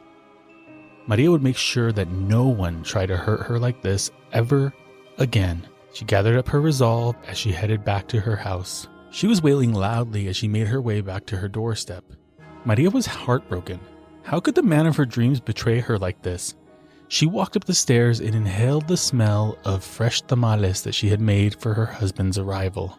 He was going to pay for what he did. He will never forget this day. She was going to make sure of it. As she approached the bedroom of her children, she gently and silently opened the door. She strolled across the bedroom and walked over to their beds and kissed each of them on their foreheads. Her son Julian and daughter Sofia were softly breathing. She gently woke them and led the pair down the stairs. "What's happening, Mama?" the boy asked. "No te preocupes, mi amor." "Don't worry, my love," she said. "Where are we going, Mama?" little Sofia asked. "Somewhere beautiful, mijita." They crossed the street and headed to the creek. "Mama, tengo miedo. I'm afraid," said Julian. Maria said, "I know, mijito." Then she picked up her two children and submerged herself into the forceful stream. Her final thought was that her husband would be destroyed by what she did. Unfortunately, they all perished. As a curse for her horrible deeds, Maria was forced to wander the waterways of the southwestern United States and Central and South America searching for her children. But her heart was so twisted with vengeance and rage that she became a predatory ghost, seeking out children who misbehave or are foolish enough to wander the bodies of water at night. She became known as La Llorona, or the Weeping Woman. She's been seen in what seems to be a white wedding dress, all the while crying for her children. Ay, mis hijos. When an unsuspecting child finds themselves near a river, stream, or lake, they are likely to be taken and drowned by La Llorona. This story, or maybe something similar, is told over and over to children in Latino households as a means to keep them away from the water and to make them behave. Other cultures have Santa Claus giving you coal. Well, we have a ghost that will abduct you and drown you. Yeah, I know, it's messed up. But it is such a rich folktale with a long history, and it continues to be passed down from generation to generation. All I can tell you is that if you ever hear the cries of a woman looking for her children late at night, don't go near the water, or La Llorona just might get you. Thanks for listening, and stay spooky, New Mexico.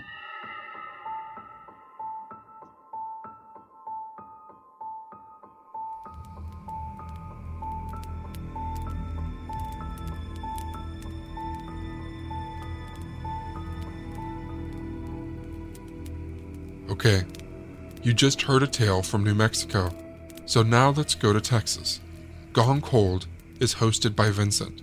He covers crime and mysteries, specifically in the Lone Star State. In the early 1990s, at age 13 or 14, I joined a group of friends at what was reportedly a haunted attraction off the beaten path in Fort Worth. If I remember right, we timed our arrival there at around midnight. Now, I personally did not expect to hear the screams of the ghosts who were said to haunt this area. Rather, it was the punk rock blasting from my older friend's car radio, cigarettes, booze, and a lack of adult supervision that got me there. Many of the folks I was with, however, were there to hear the ghoulish, anguished cries of the apparitions rumored to roam this particular pitch-black, dark, and heavily wooded spot in Tarrant County. They were there for the scare, and we all got one. But it wasn't the result of the roaming ghosts of 3 teenaged girls constantly reliving their deaths 30 years before. Instead, it was the cops. And at the height of the absurd era known as Satanic Panic, it's likely those boys in blue figured they'd busted up what was about to become some sort of devilish ritual or blood sacrifice, rather than what it was, a bunch of latchkey kids cutting loose. Several of my delinquent friends and I successfully outmaneuvered and outran the police, luckily for us. Anyway, it didn't matter that the cops broke up the party. Though we were somewhat close, we hadn't even gone to the right spot to hear the Lost Souls, the place known as Screaming Bridge.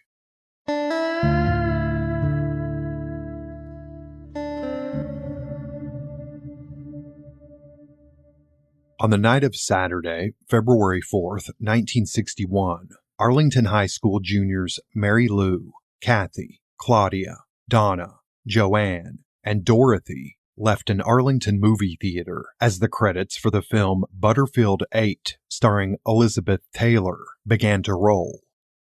Packed tightly into Mary Lou's mid-1950s two-door Chevy, the girls went cruising.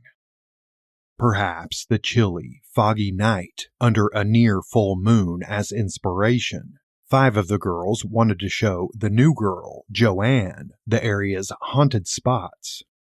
Like Hell's Gate, through which, legend has it, a group of Union spies were led to their hanging deaths at the hands of Confederate soldiers during the Civil War, and where the cries and prayers of their ghosts can be heard. And, perhaps, a lover's lane near the railroad tracks where a hobo, who had just jumped off the train, is said to have been shot to death as he tried to help a woman in a car who was being assaulted.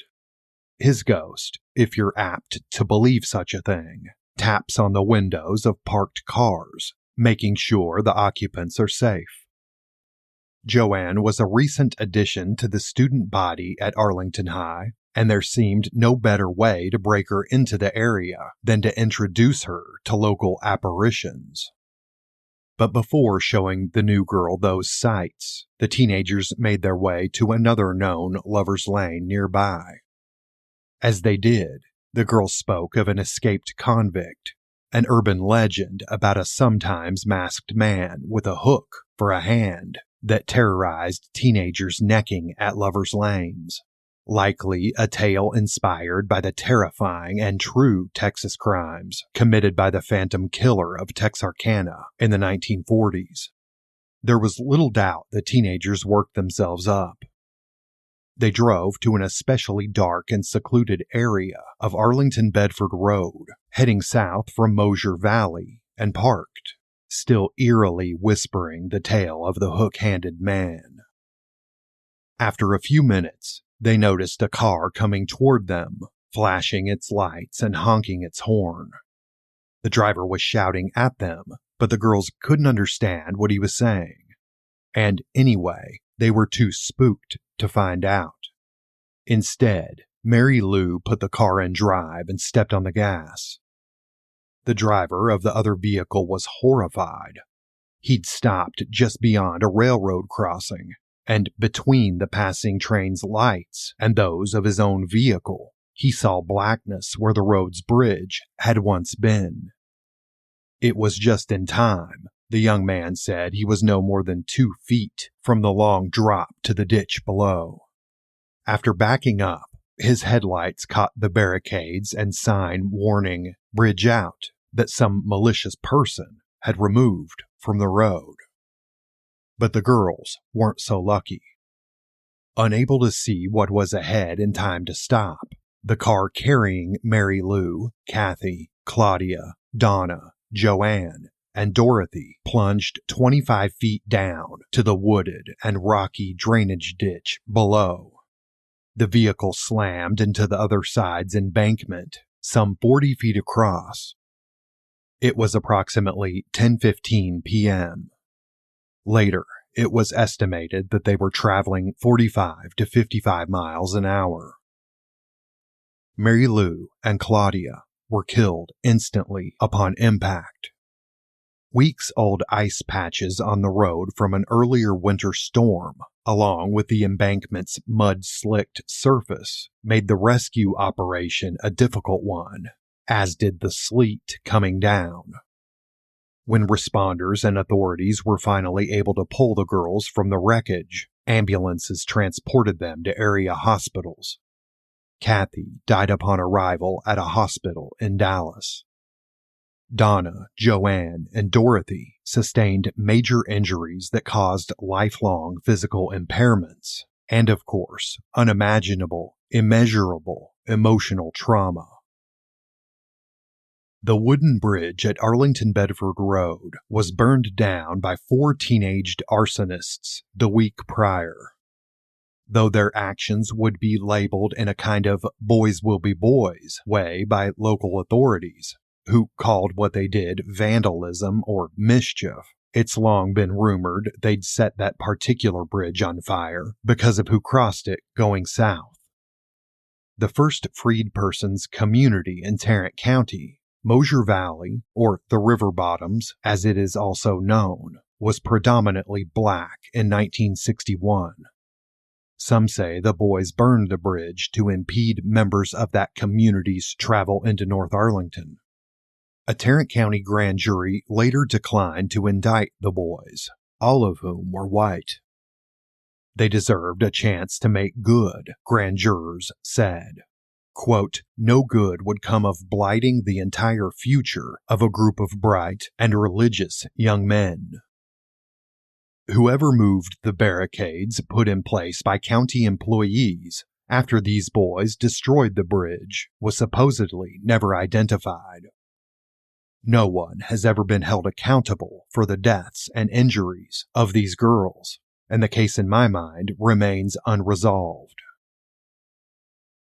Countless iterations of the origins of Screaming Bridge have been told over the years, including that the girls were cheerleaders who were waved on by a sadistic man who knew what he was leading them to. They were neither cheerleaders nor waved on by anyone. Also, folks say 2 cars crashed in the middle of the 1-lane wooden bridge, which caught fire and gave way, sending the passengers of both vehicles 25 feet straight down. That, of course, isn't even close to the truth. Besides the screams of the 3 teenaged girls who were killed at Screaming Bridge on February 4th, 1961, folks have reported phenomena like the rolling in of heavy, mystic fog, whatever that means, and the appearance of Mary Lou, Claudia, and Kathy's tombstones on the surface of the murky, dull water. On the wrong bridges, folks report seeing the shimmering of headlights, or almost dying as they nearly drive off the structures themselves. Many ghost hunters and pursuers of the paranormal have tried to find the deadly sight, but most often find instead one of 2 of the wrong concrete bridges in the area that are admittedly scary places in their own right. However, after being replaced with a concrete drainage tunnel filled in with dirt and rock around it soon after the deaths and injuries, no trace of Screaming Bridge has remained for many decades. Thanks for listening, y'all.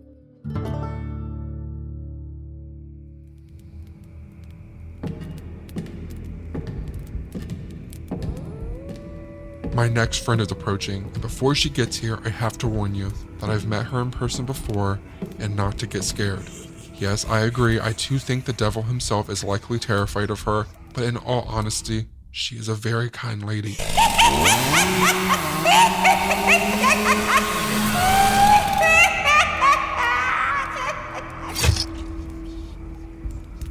While everyone else has scary tales, I thought it would be really nice to hear a personal story from her. Hello, Nancy Grace here from Crime Stories and CrimeOnline.com. Halloween is one of my favorite times of the year, and it always has been.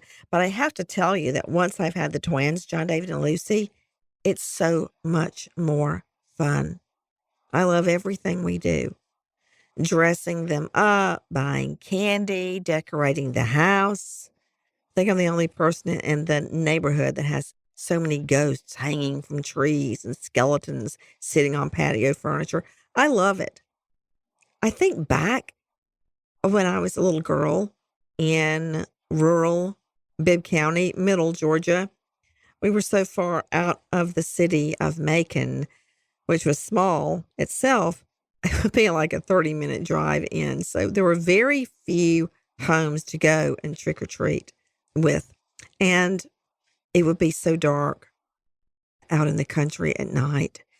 And we did not have anything like store-bought Halloween outfits. I remember for several years in a row, I would be a ghost, and I was so short, I'd actually wear a pillowcase. And the pillowcase would cover my head, of course, and go down to my ankles. And we would cut holes in the pillowcase for eyes. That was... I didn't know we were poor. I was perfectly happy the way we were. But that would be my Halloween outfit. And I also remember that it dawned on me much later that the pillowcases had pink stripes. So I was a very scary pillowcase with pink stripes ghost. But it was so much fun. And I remember Miss Julia that lived on a huge farm next to our little spot would always make caramel apples and dress up like a witch and hand them out from her front porch. That was the big thing, going all the way in the night by foot under the moonlight to get that caramel apple. And believe you me, I absolutely would do it. Of course, there were always older boys or teens scaring all the trick-or-treaters. At that time in my life, I didn't really know what to be scared of. I didn't know anything about crime or scary movies or anything like that growing up. I really only learned about crime when my fiance was murdered just before our wedding. And that's when my world blew up. And I found out about violent crime and that there were actually things to be scared of in this world. But growing up in rural Georgia, where there was nothing to see as far as you could look except for soybean fields and tall pine trees, that was a great way to have Halloween. And I remember my mother would always make a meal, the one we dreaded and hated the most, and we couldn't trick or treat until we ate it. For instance, one year it was stewed prunes. Anyway, thanks, Mom. That said, I have great memories growing up with Halloween. Then I had the twins. Now that's a whole nother can of worms. That is an extravaganza like no other, compared only to their birthday or Christmas. There has to be the right outfit. I remember one year, John David changed outfits. I think it was 4 times. And the same for Lucy. One year she was a cat. She was a witch. She was some other animal, spider. That takes a lot of wardrobe changes. I mean, you got to have one for the school party, one for the church trunk fest, one for the actual trick-or-treating.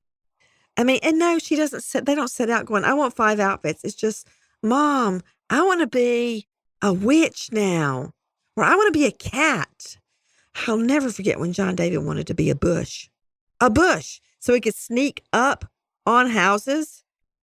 Well, we got him a ghillie suit, and he looked like a bush. You know those things you see in war movies when it looks like an empty field and all of a sudden the soldiers all jump up? They're wearing ghillie suits. My son has one. I saved it because I'm sure one day I'm going to need a ghillie suit. Haven't used it yet, but oh, I'm so glad I'm doing this because I just remembered I came up with my costume for this year last year. I'm going to be Cousin It. I love Cousin It off the Addams Family. And I got the most awesome Cousin It outfit. Sometimes I wear it around the house just to scare the children.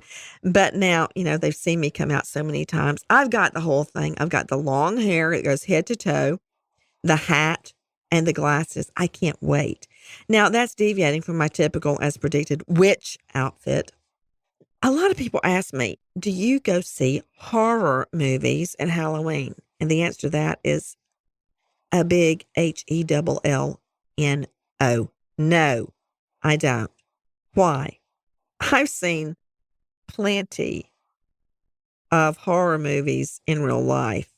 They weren't movies. They were real. Triple homicides, one homicide after the next, every type you can imagine.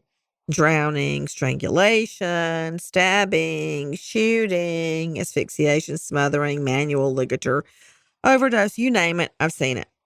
Bludgeoning, that's a bad one. So I have no desire to relive those real life experiences on the big silver screen. I'm going to stick with Trick or Treat. I'm going to help the twins get one of their mini costumes together. I'm going to follow them just as the sun sets at a discreet distance. It's like I'm not even there, to make sure that no harm befalls them. We're going to have fun. We're going to hand out candy in the front yard to anybody that comes by. It's going to be a spooky night. And when the children get home, we're going to talk about all the candy they got. We're going to line it up on the floor so they can count it and see who got the most. P.S. It's always John David. They're going to run around the house stealing each other's candy, laughing their heads off. They're going to go to sleep too late because it's a school night this year. And then once I know they're asleep, I'm going to go through all their candy to make sure there are no razor blades. And they will never know the real life horrors that are out there.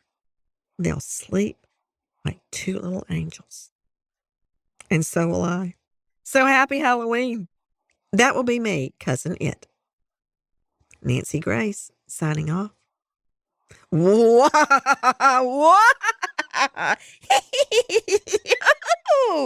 That's my very best witch's laugh. How was it? I thought that was pretty good.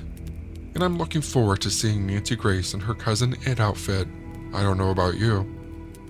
Okay, now it's time for our last terrifying tale.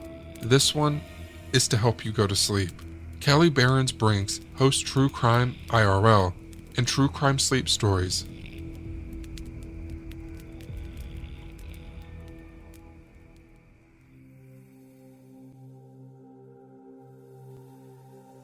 In 1912, in Villisca, Iowa, the Moore family was considered affluent in their small community, and they were very well liked. Josiah, age 43, was married to Sarah, 39, and together they had a beautiful, happy family with their 4 children, Herman, Mary Catherine, Arthur Boyd, and the youngest, Paul Vernon. On the evening of June 9th, the Moore family was attending a fun Children's Day program at their church. Lots of people were going to be there, including their good friends, the Stillinger family. 12-year-old Lena Stillinger and 8-year-old Ina Stillinger were good friends with the only Moore daughter, Catherine. The church event wasn't scheduled to end until about 10 p.m. that evening, and the little Stillinger girls were apprehensive to walk in the dark the 2 miles they'd needed to trek home. The walk home would have been especially dark for the little girls on this particular night, because the electric company and the Villisca Town Council were in the midst of a dispute about lighting. So the electric company shut off all the lights in the town, making the town extra dark. The Moores arranged sleepover plans with the Stillingers, and Lena and Ina accompanied the family of 6 to their East 2nd Street home after church services ended. Bedtime would have come a little later than usual this evening, with not arriving home until around 10 p.m. and having guests. So we can assume that all the kiddos were tucked in and sleeping by around 11 p.m.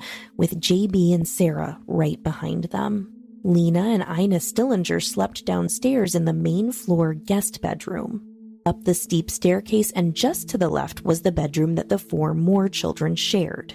In between the 2 bedrooms was a small door that led into an attic storage space, and this is where it's thought that someone may have been waiting until everyone in the house was fast asleep. The murders are thought to have happened sometime after midnight. They were bludgeoned to death with an axe, leaving their faces unrecognizable. The furious axe swings left scrapes and indentations in the walls and ceilings which can still be seen in the house today. After brutally attacking this family, he went one by one and covered each person's head with clothing to cover their mutilated faces. The sun would rise on Villisca, Iowa the morning of June 10th over a town that would be forever changed. Neighbor Mary Peckham got up at the crack of dawn to hang laundry on the clothesline and found it immediately unusual to see no activity coming from the normally busy Moore house. By 8 a.m., Mary Peckham had a sinking feeling that something just wasn't right next door. She knocked on the door with no answer. She rang for J.B. Moore's brother, Ross, telling him something was going on next door, but that she didn't know what. She asked him to come over and check on the family, and he did. Like Mary, he knocked, tried to open the door and all of that, but nothing. He unlocked the house and went inside alone while Mary stayed safe outside the door. The house was eerily still, quiet, and dark. He immediately noticed that all of the curtains had been tightly drawn and covered with additional items of clothing to block out any light that could seep in, making the small house seem all the more stifling. When he opened the bedroom door, Ross saw 2 bodies on the bed and dark stains on the bedclothes. He returned immediately to the porch and told Mrs. Peckham to call the sheriff, and these findings would set into place one of the most mismanaged murder investigations ever to be undertaken. Once the murders were discovered, news traveled quickly in the small town. As neighbors and curious onlookers converged on the house, law enforcement officials quickly lost control of the crime scene.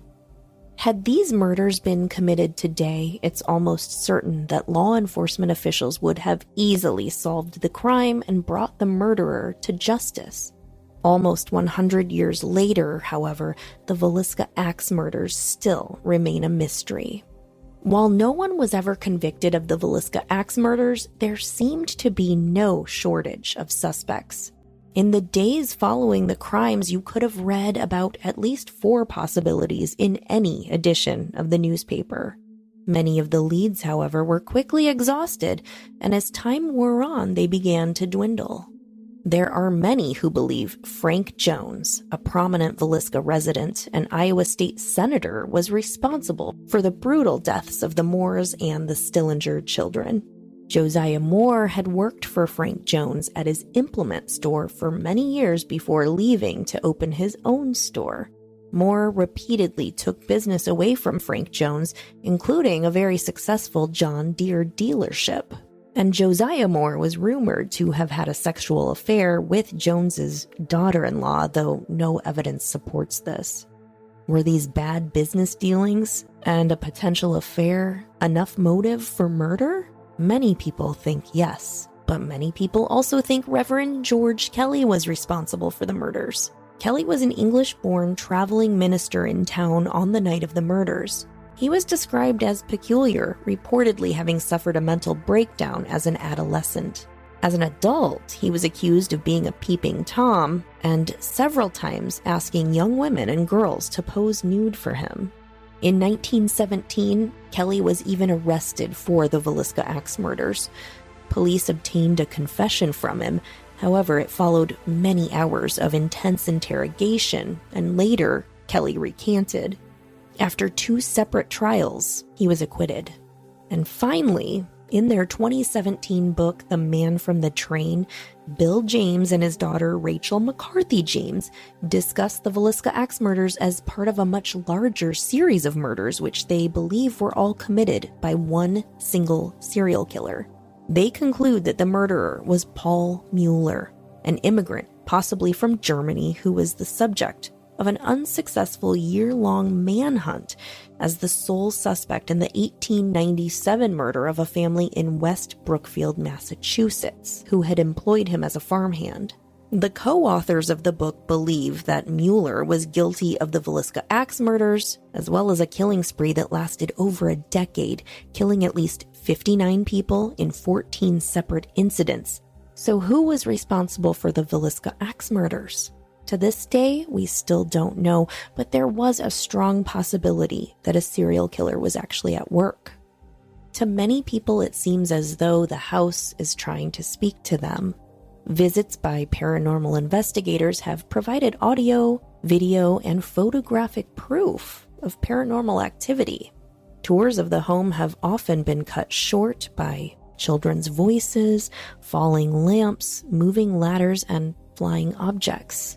Psychics have stated that there's a presence of spirits dwelling in the home, and many have claimed to communicate with them. Skeptics have come into the home and left believers. Who killed the victims of the Villisca Axe murders? And is the house haunted? You can find out for yourself, and you can even stay there overnight. Have a happy and safe Halloween, everyone, and be sure to lock your doors. Bye-bye. Well, all good things must come to an end. I hope you enjoyed A Nightmare Before Halloween, and don't forget you can find the names of all the podcasts involved in the show notes, along with where to listen. Each of the stories you heard in this collaboration were created by those podcasters to give you this extra entertainment, so please, wherever you're listening, let your podcaster know that you appreciate them and what they do. I'd also like to thank my team at Foul Play Crime Series for helping me put together this episode. It was seriously a massive undertaking. Again, I'm Shane Waters, and it's been my honor to be your friend in the dark. Good night.